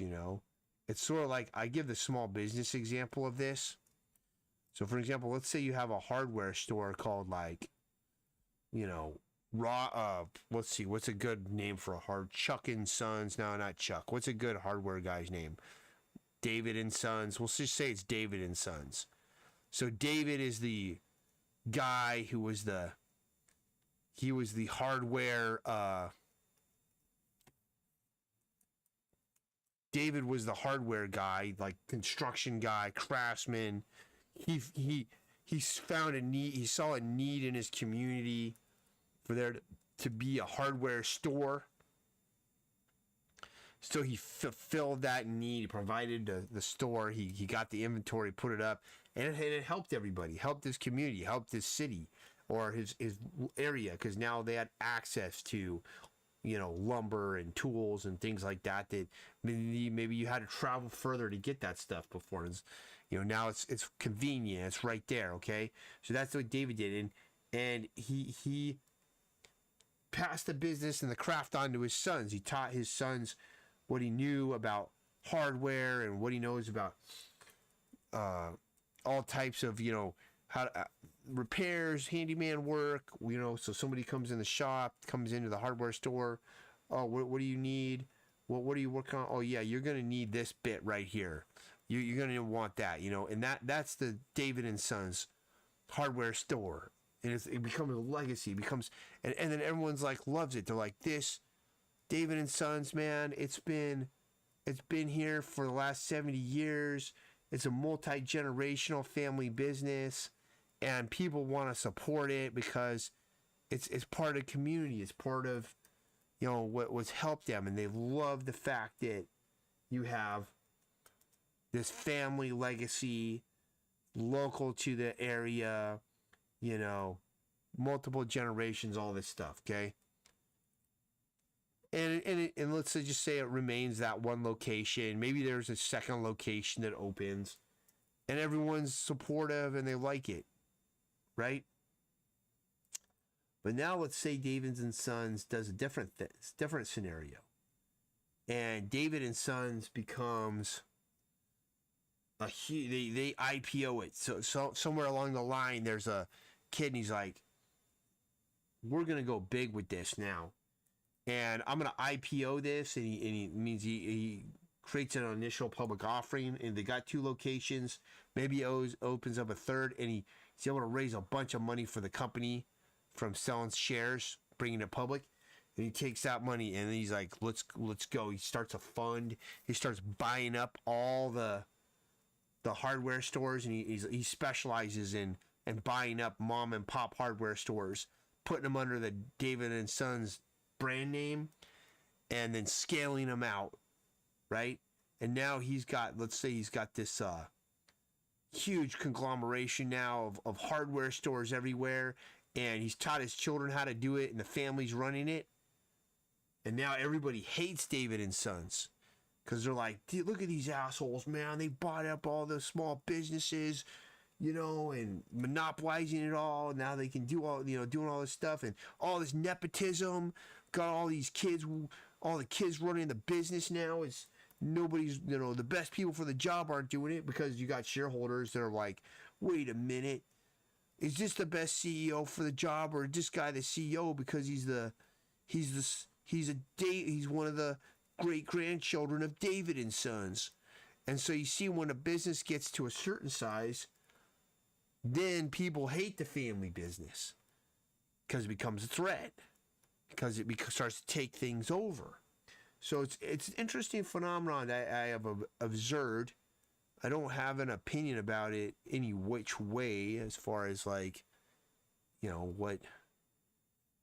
No wonder it's not black, man. I'm like, why the heck does this look so gray? So that's the example, though, of the family legacy model, where if you could get your family all focused on like one objective, you know, and then continue it. But it is interesting because, for example, you have Disney, and there's like Roy Disney was basically like the last Disney that was involved in the company. He was a significant shareholder. He was kind of like running an animation division and trying to carry on. He was a son of not Roy Disney. Was it Roy Disney? Roy Disney was Walt's brother, and then he had a son. What was Roy Disney's son?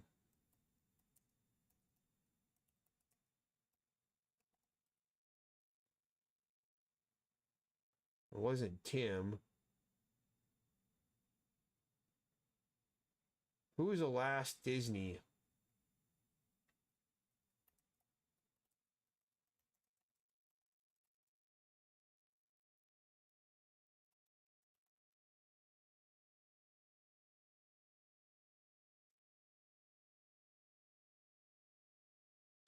Roy O. Disney. Yeah, so he had the same name as his dad.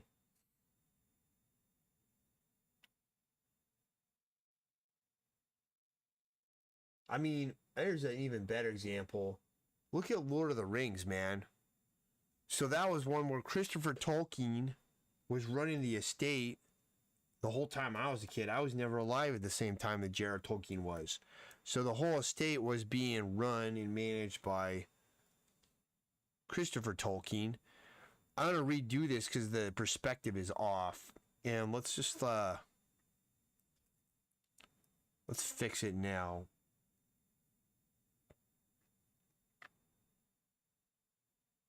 Did I make a folder? Yeah, I just made a folder.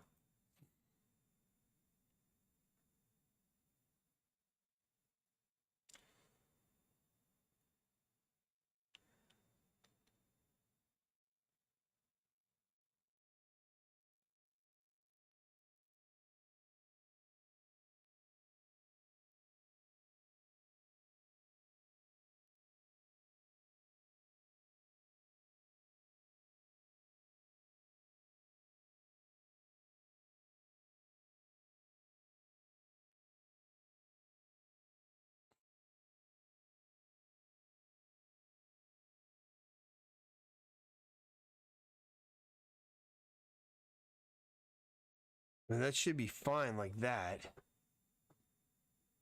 But I don't like that head because it was just like off.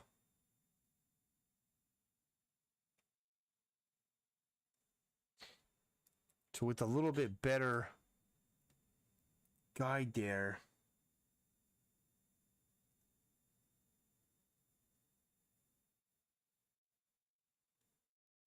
I should be able to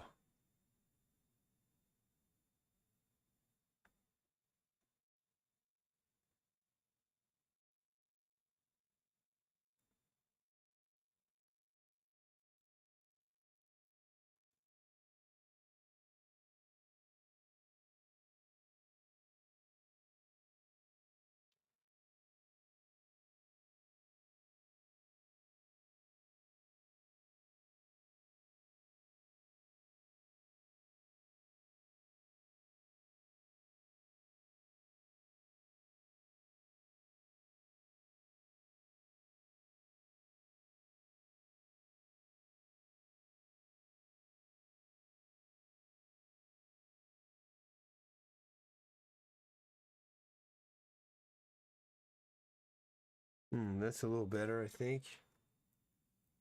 Maybe.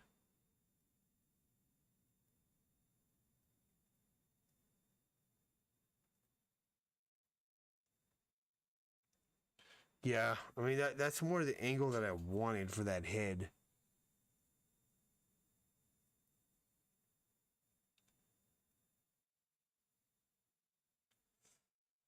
Yeah, so we're in a situation with Lord of the Rings though, where Christopher Tolkien, who was the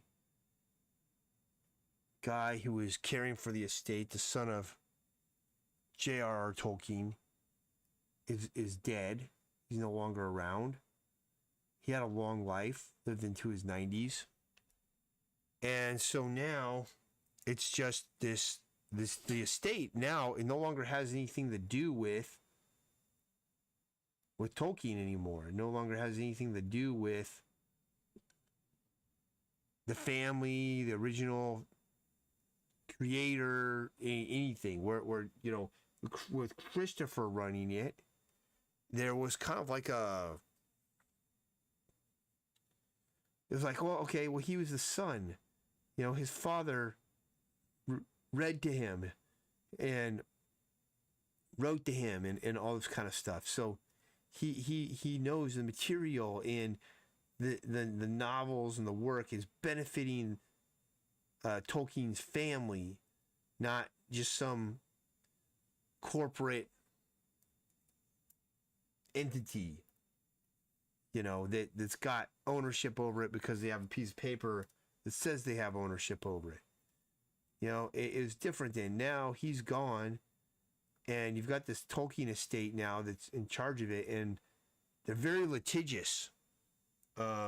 Anybody does anything with the Tolkien stuff, they are going after you and they're going to take you down.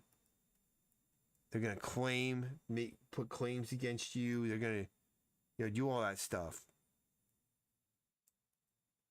I mean, there was a time when people were sharing like J.R. Tolkien memes and it was like they were sending cease and desist out. And then the whole internet just started sharing this one J.R. Tolkien meme like crazy. And it was kind of funny to just show that this estate, they're like, no, you can't control it this much anymore. Because the reality is it's old enough that under the old laws it would have been public domain, but under the current laws it's not going to be for a while. But that's an example where something was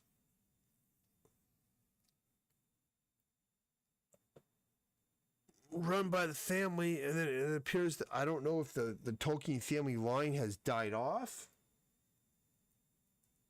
or nobody else wanted to run or manage the Tolkien estate. You know, because that guy Christopher, people said that he understood his father's work well. He edited a lot of his writing later on, and he knew kind of like what his father wanted, how he wanted his work represented in other media, popular media, and all that. And now you have people running it that don't really understand it, and they might have different agendas with it. Maybe it's political, maybe it's aspirational to their own career, so they want to change things and be like, oh look, I made up this new character for this Gerald Tolkien thing, and I'm gonna get royalties for that character because I created it, and I'm a genius because I added this new race of orcs or whatever to this Tolkien thing. And then you're going, whoa, wait a minute, like, is this actually an improvement here, or we're just adding new things to this classic literature run that trilogy that people have loved for so long. And you go back to The Hobbit, it is like, I think that was written in the 1930s, so you're talking about a book that's over 100 years old now, that really should be part, well, maybe not 100 years old yet, coming up on 100 years old soon. So it really should be a part of the greater collective of society at this point, and not really owned by anybody anymore. It should belong to everybody. Is how I feel about it. But we're going to have to wait for that.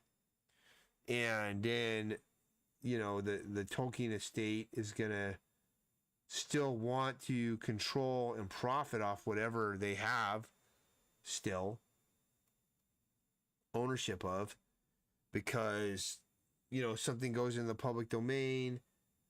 There's still restrictions on it in the short term. It's like, you can't do a later version of that thing. It has to be the public domain version.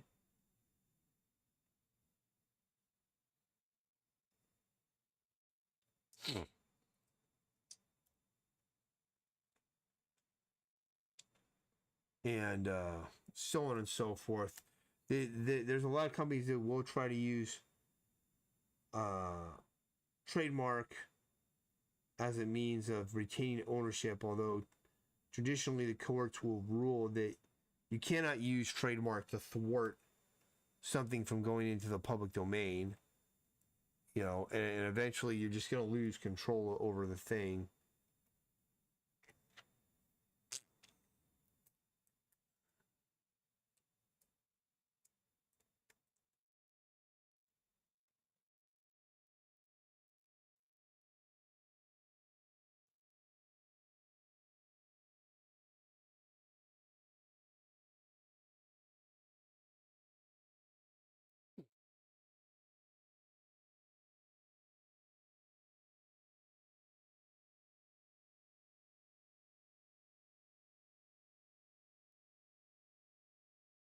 Yeah, once I fixed that head position, I feel like this character just came together very nicely.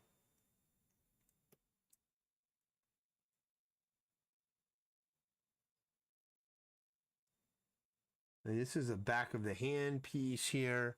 So this is right out of the Bridgman stuff we were doing.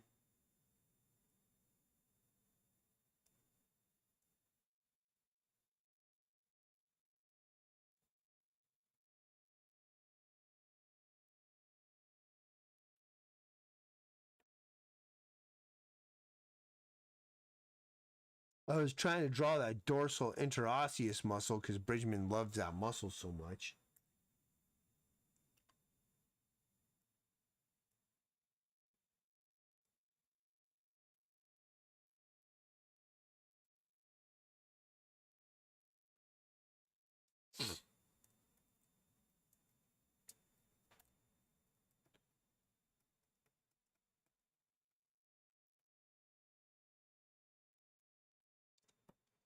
That's pretty cool.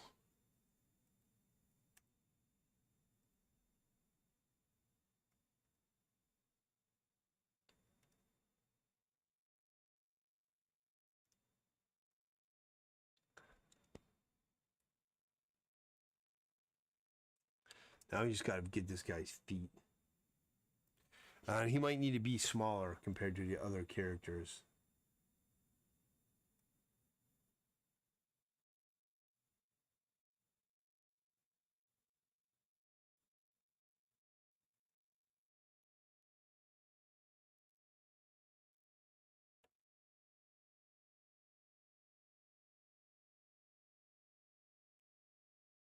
All right.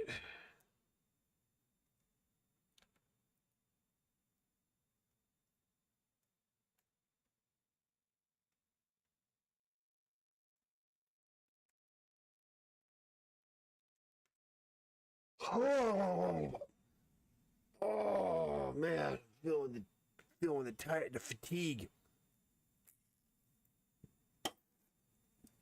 All right, let's keep this bad boy going here. See what we can do. This foot, I'm still not totally satisfied with it. I basically want this to just be a poof of fur. I think that's basically it. I kind of give him longer toes though, like that. It's kind of what we want. We don't want him to have. We don't want him to have these super short toes. We want him to have some longer stuff happening here. There we go. That's better.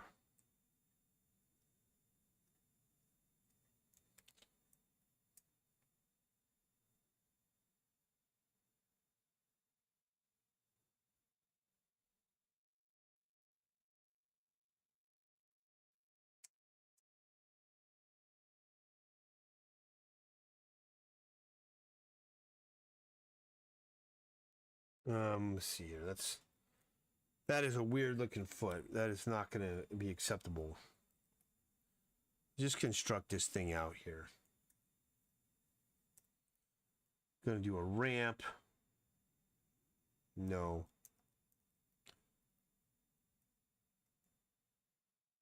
Going to be right there.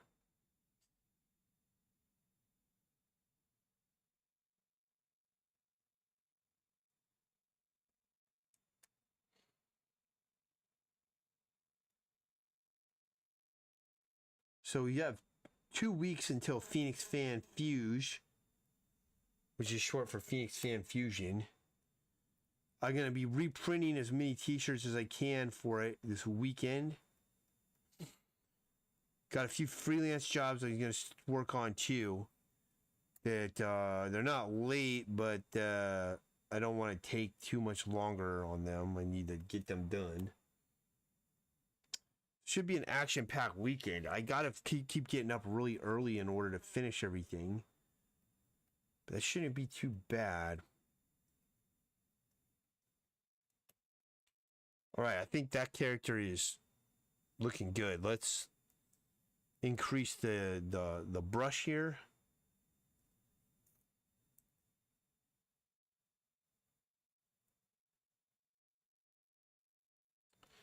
And we're gonna silhouette him out. Add a little bit of line weight, not a ton, but just something.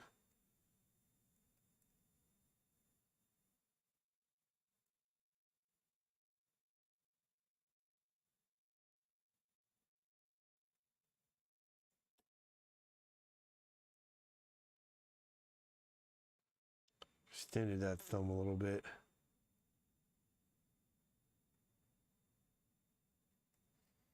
Kind of taking off some of that because we want it to read more as just a foot shape than individual toes and such.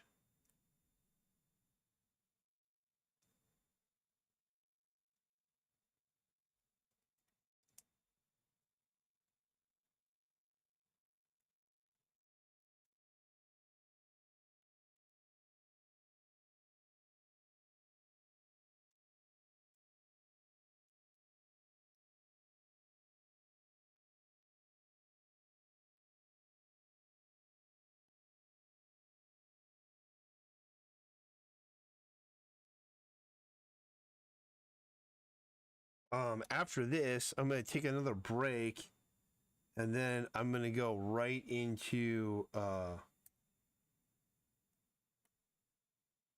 coloring and doing color adjustments, because that's more work that needs to be done. So I mean, we're making progress every day.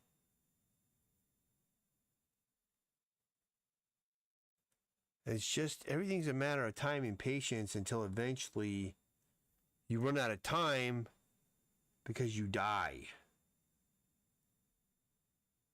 And I'm worried about that part of it. So, and you think, oh, you're not that old. You got a lot of years left. You got 20 more years till you're this old. You got 10 more years till you're that old. And you're like, you realize how fast those years are going to go. They're going to be gone, man, before you know it.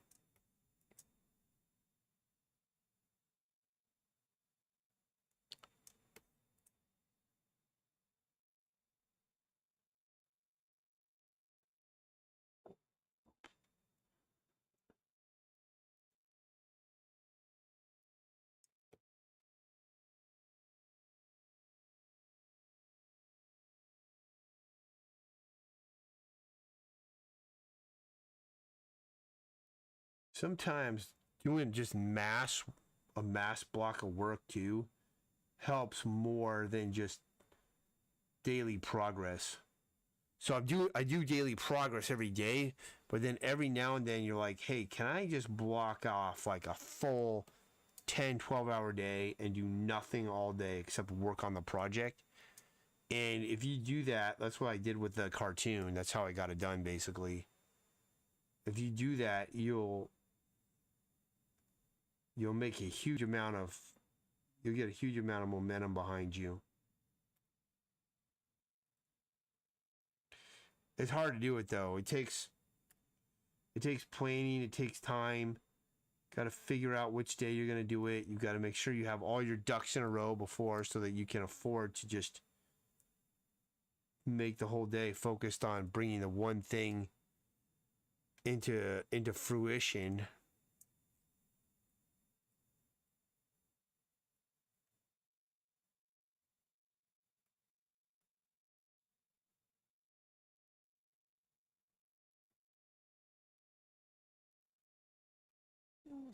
All right.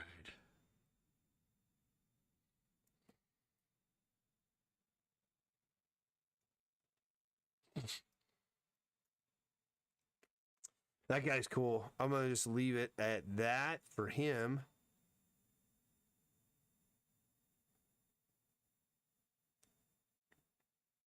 Let's give this thing a name.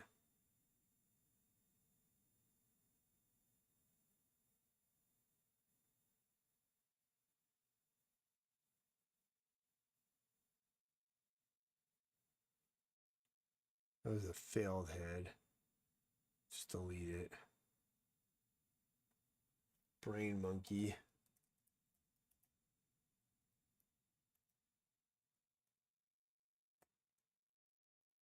Oh, man.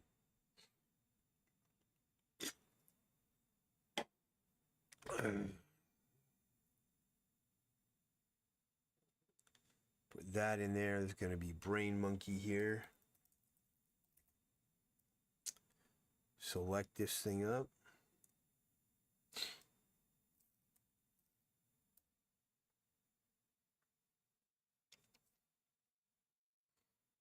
Oh, it's not going to work.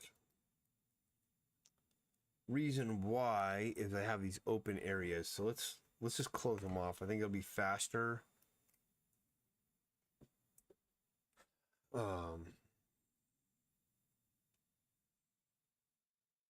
If I just close these off so I can just select this whole thing and then invert the selection.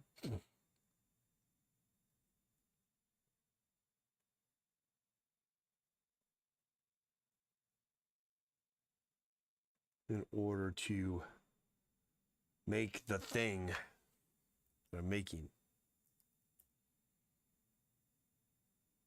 There we go.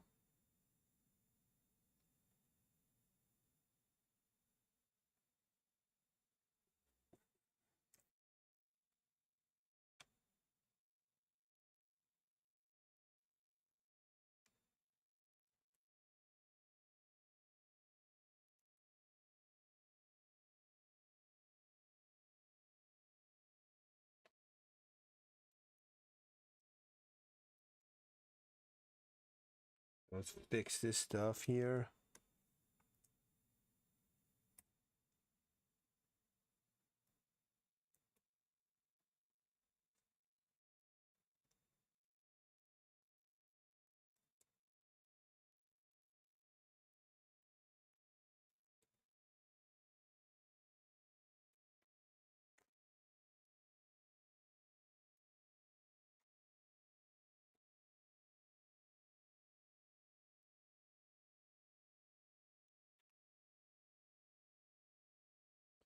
Okay, that guy's pretty cool. Let's turn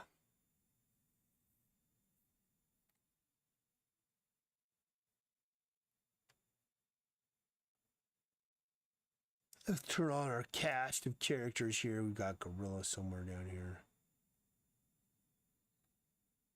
There's everybody. All right. Save this.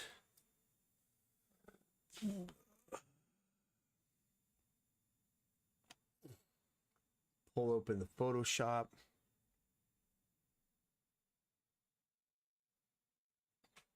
Working on this one.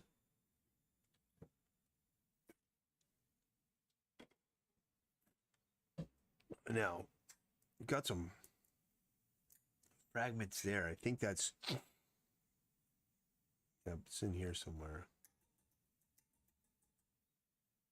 It's right here.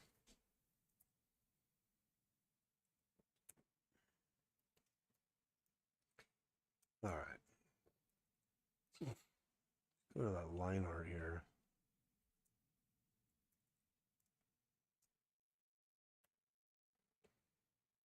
A little bit darker. And what I'm doing here is I'm just giving some of these grass, squiggly things, whatever. I'm just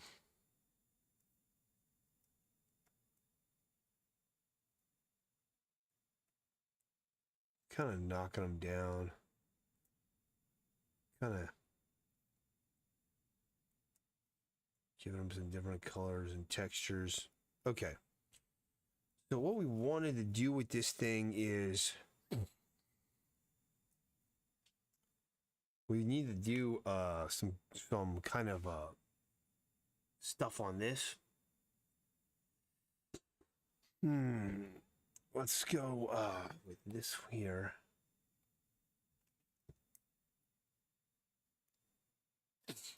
So these, I don't even know what these black things lines were, but put that like that. Now let's go to my dark grain. Let's get a grainy brush.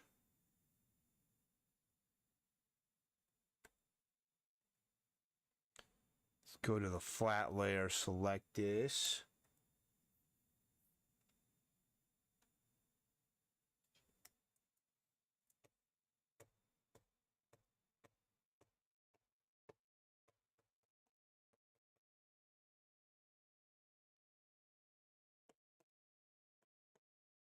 Okay.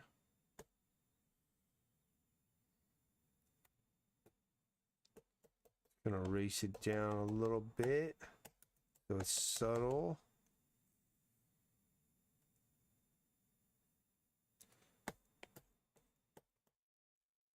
Don't like that because it's just coming in kind of white. Let's go to a yellow.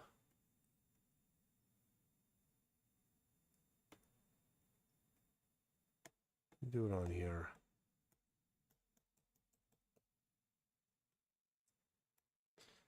And now let's knock it down so it's really subtle. And that gets a little more warm at the top. All right, now we'll go. Now I'll just give it some, we can cool it off a little bit with some of that.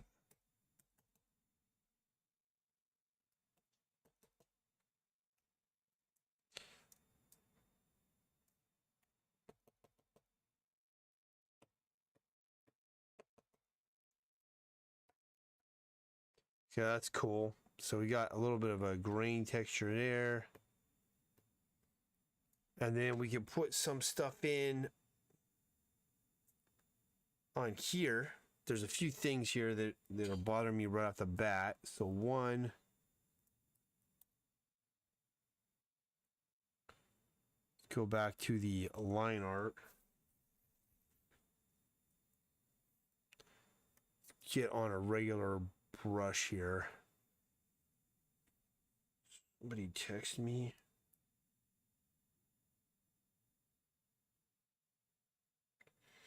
No, I'm at the point where I can't keep up with my emails anymore because I get so much of them, and I'm like, not sure what to do about it.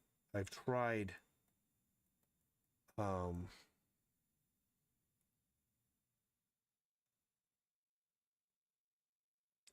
I've tried to do with it is unsubscribe from everything possible, as well as put everything so that they go into folders and not into the main inbox. And it's still like, I can't keep up on it. It's too much. So I'm gonna have to work on that some more. See if I can figure it out.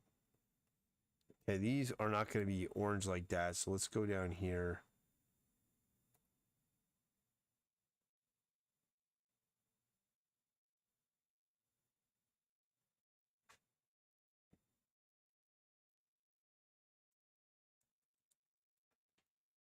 For some reason, those are like, these supposed to be darker.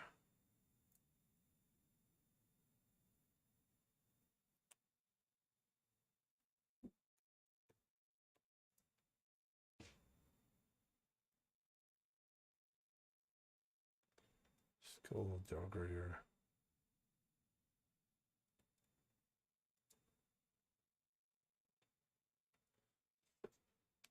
And then let's put these bushes.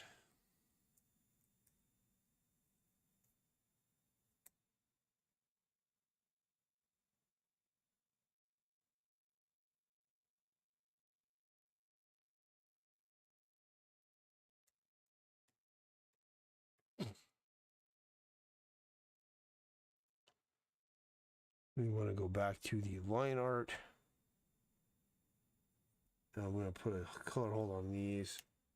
I'm going to just use the lasso technique for it.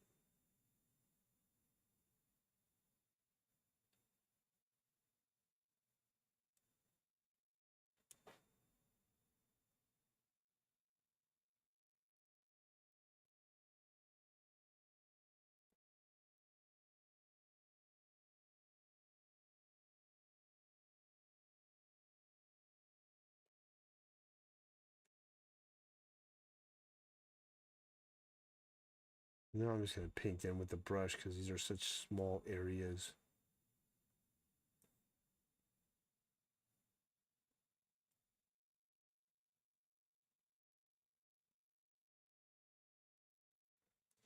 All right, I'm getting sleepy, man.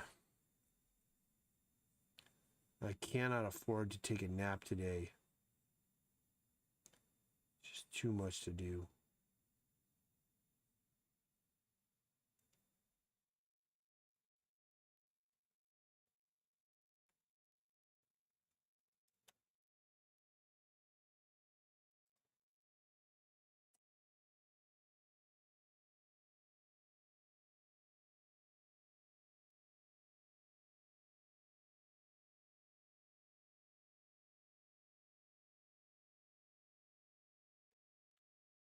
All right, that's cool. Missed that somehow.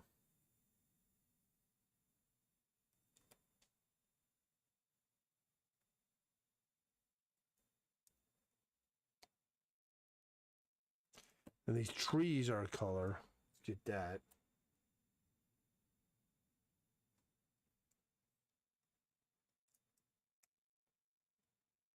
Right.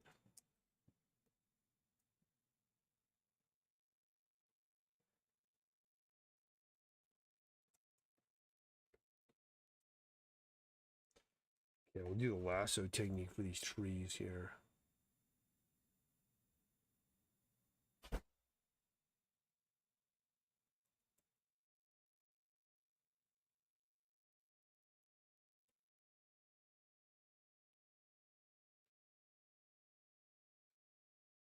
That's going to kind of make sure they're in the background more.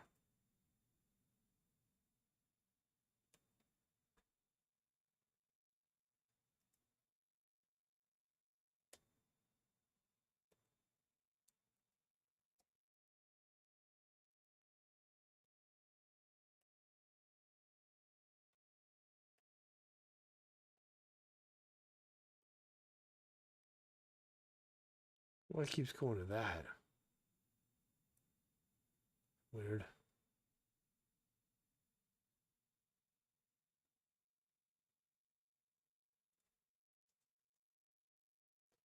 I'll fix that panel border in a minute.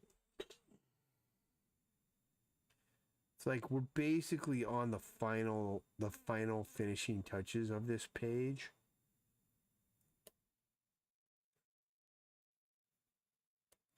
Not that much more to do, but it's just becoming more and more monotonous.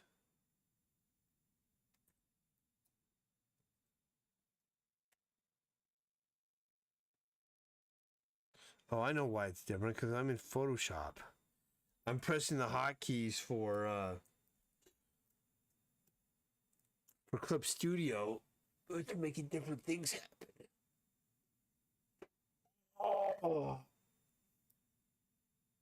All right, how's everybody doing out there?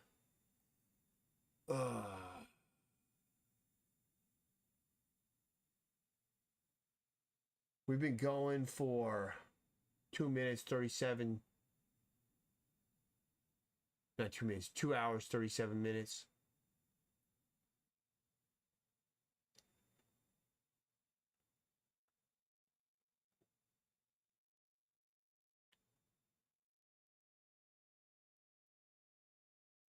And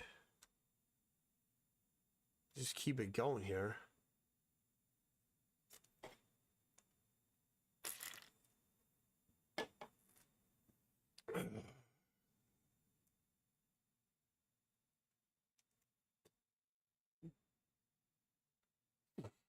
So it's a little smooth back here.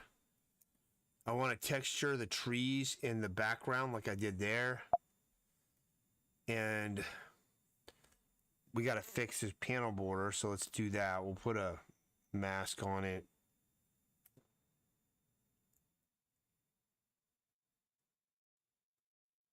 You know, that way his fingers are actually protruding through this thing. And I don't want the border to actually run into his hand. I want it to be open there. Looks much better.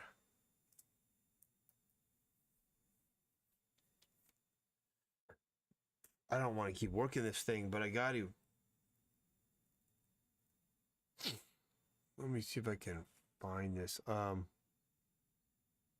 right, dark rain.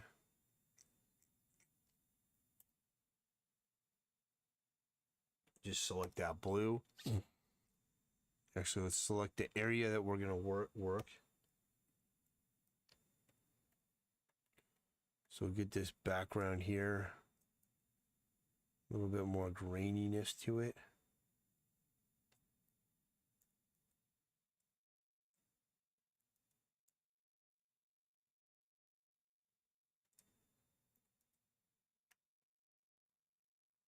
Oops.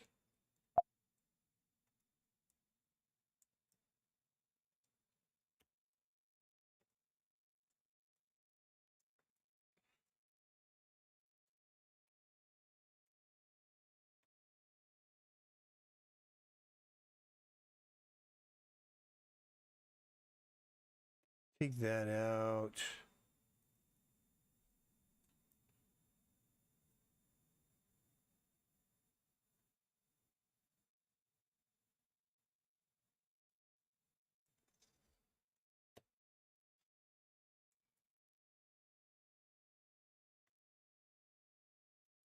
Okay, that takes care of that.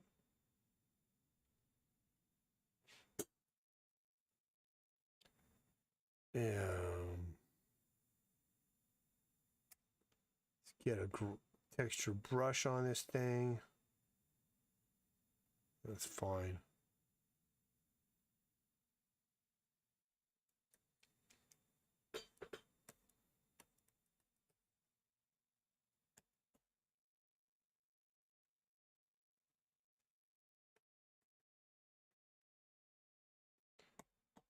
Okay, now let's just knock it down. Not too overpowering.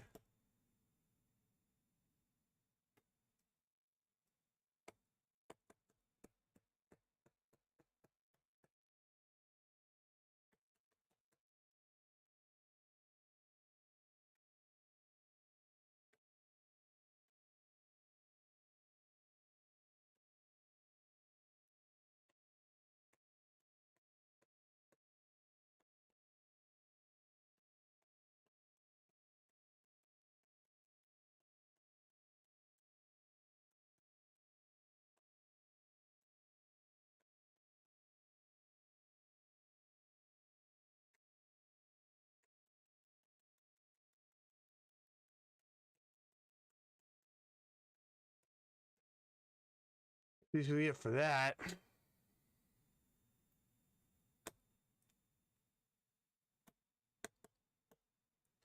Leave it there. Now let's get these trees and bushes and stuff.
And the main point of this is just to give it a little more texture.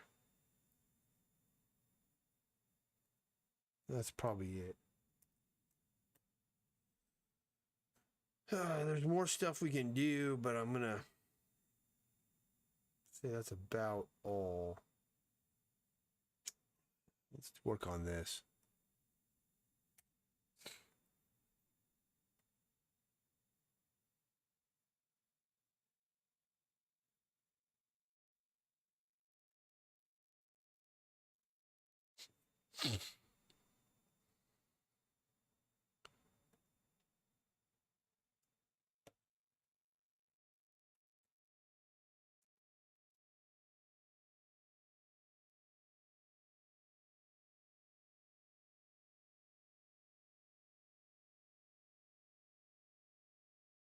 Wrong color.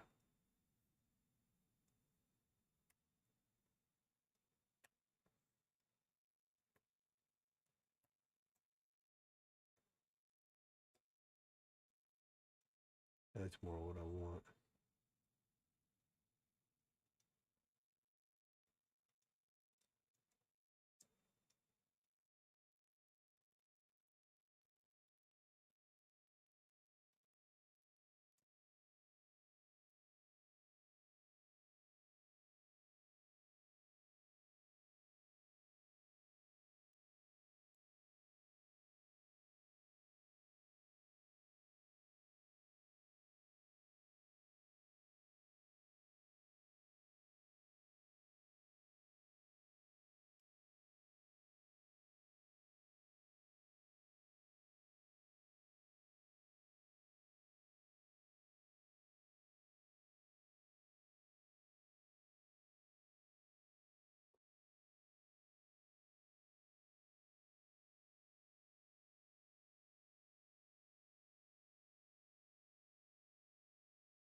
Kind of want to connect up some of these spots. Maybe it doesn't look so random. What I'm going to do is knock down all of this.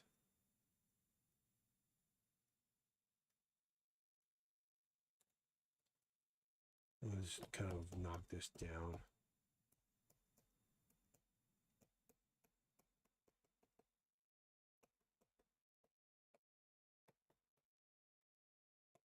Just erase it down a little bit till it kind of blends in with the environment.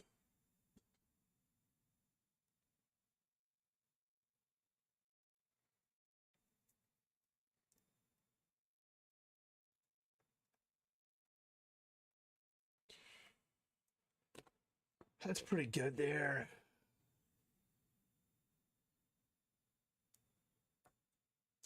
I'm going to try a couple things here now. Let me see here. If I go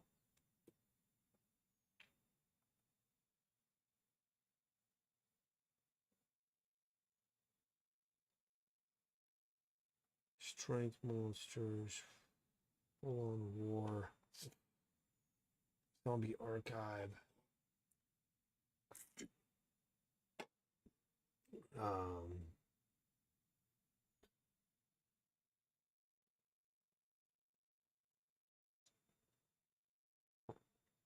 hmm.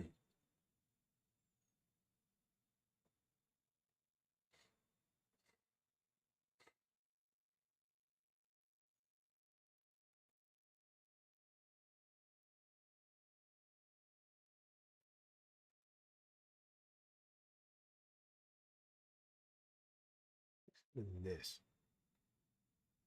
Let's see here. If I open this up,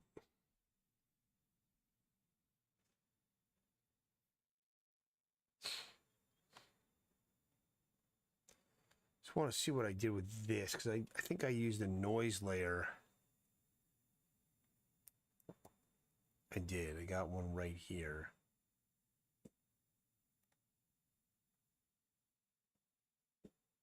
So I don't remember what this was, but let's select it all.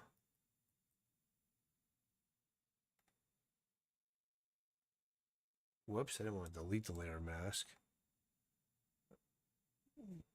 Should I take that off and on? See how cool that makes it look? I'm wondering if I put something like that on here.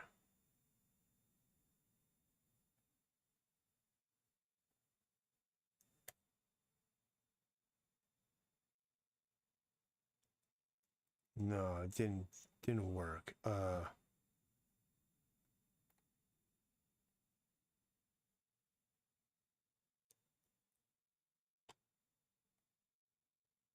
Copy. Yeah, there we go. Then I set it to what I set that to. Overlay.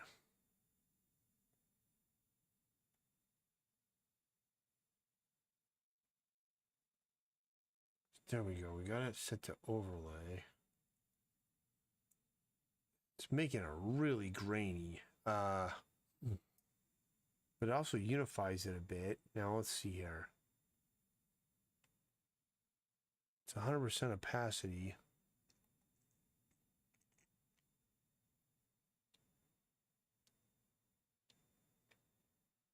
I feel like this opacity is, I mean, this does not look great.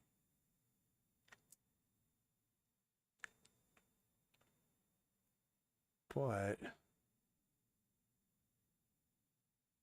turn it all the way off.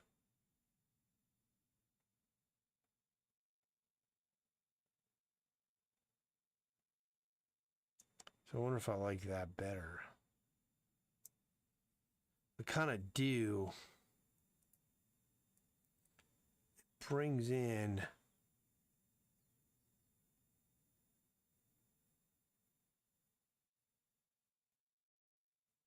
like if you look at this, you see, for example, those alligators. Look all smooth. You put that on there, it makes it look kind of. I don't know though. Does it muddy it up too much? I don't have an opinion on it really. I'm not sure.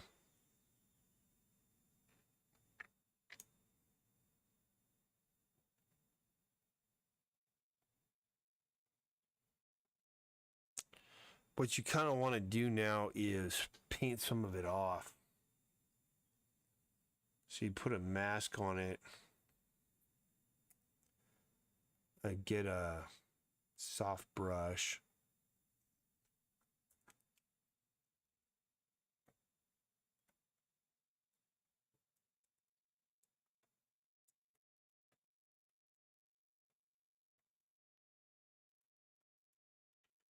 Basically want to kind of paint it off in some of the highlight areas and such.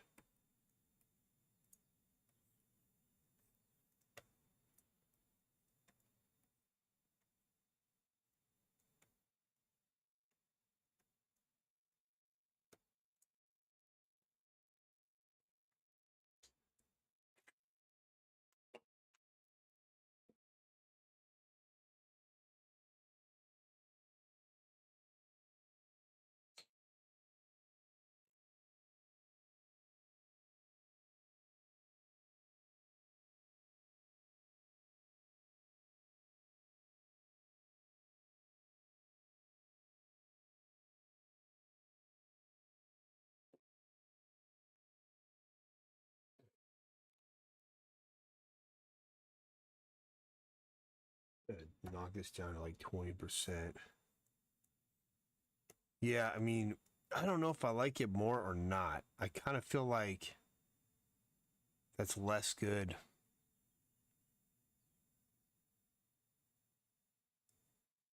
Like 14%. It's barely doing anything.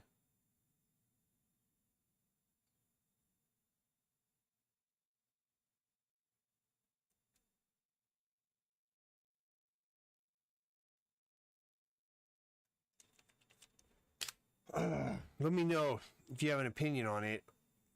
If you like it with the noise or without the noise. In the meantime, I'm going to just say this page is basically done. Get down there. Let's go here.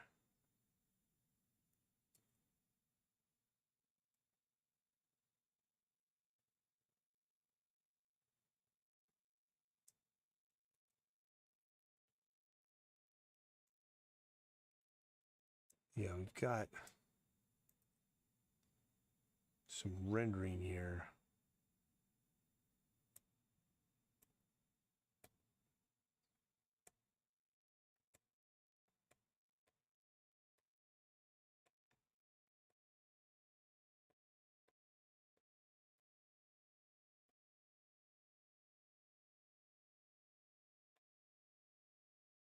Okay, I got rid of it.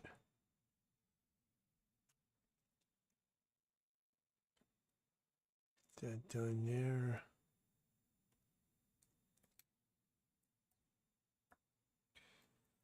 All right, that page is done. We're working. We'll move on to the next page tomorrow. If there's anything more to do on this page.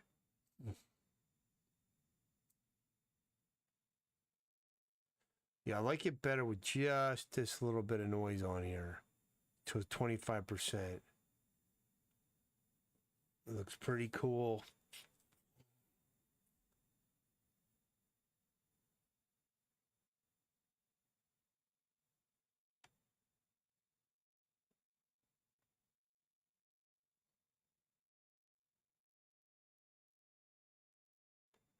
This we don't need open anymore. We'll say don't save. I did that logo a while back.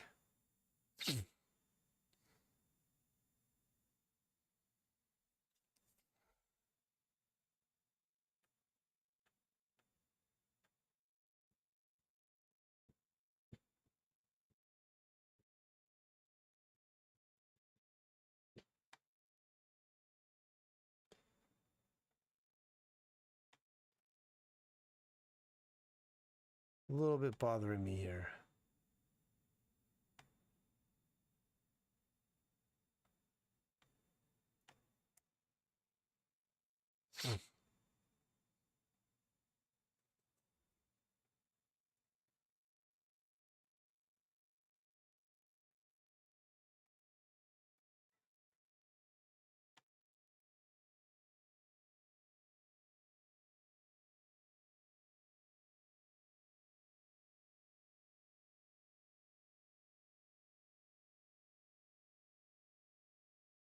I don't like the way this tree is just...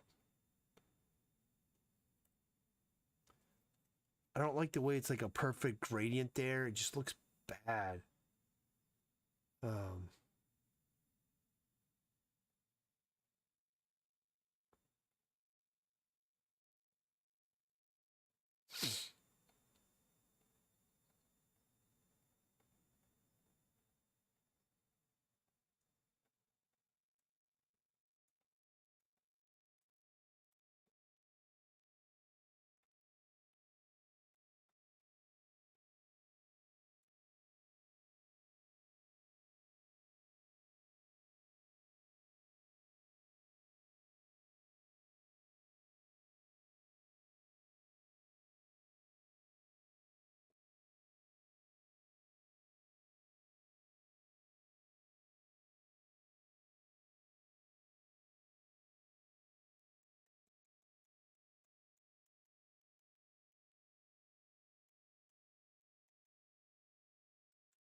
We could do way more, but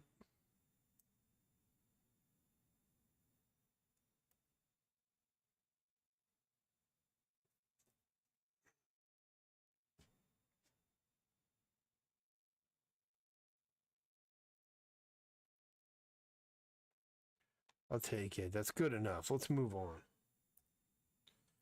You can work these pages pretty much infinitely. At some point, you just have to let it go.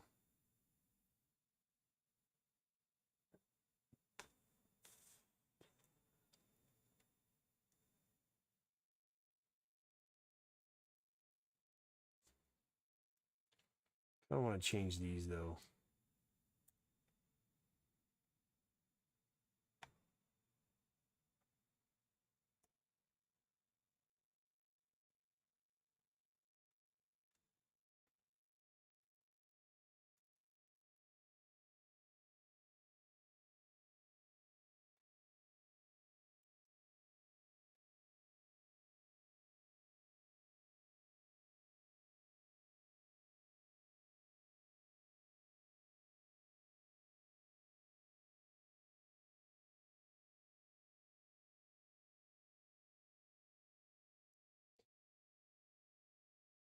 I like that better. I'll leave those ones the way they are. I'll leave those the way they are. All right, I'm going to stop there. I'm done with this thing. I'll just keep working it, working it, working it, working it. We'll never finish anything. That's going to do it for today. I'm falling asleep here. It's almost 9 o'clock. Stream's been going for 2 hours, 59 minutes. We made progress. Gonna start coloring adjust a new page tomorrow. Gonna keep making progress on the page we're on. Till then, signing off.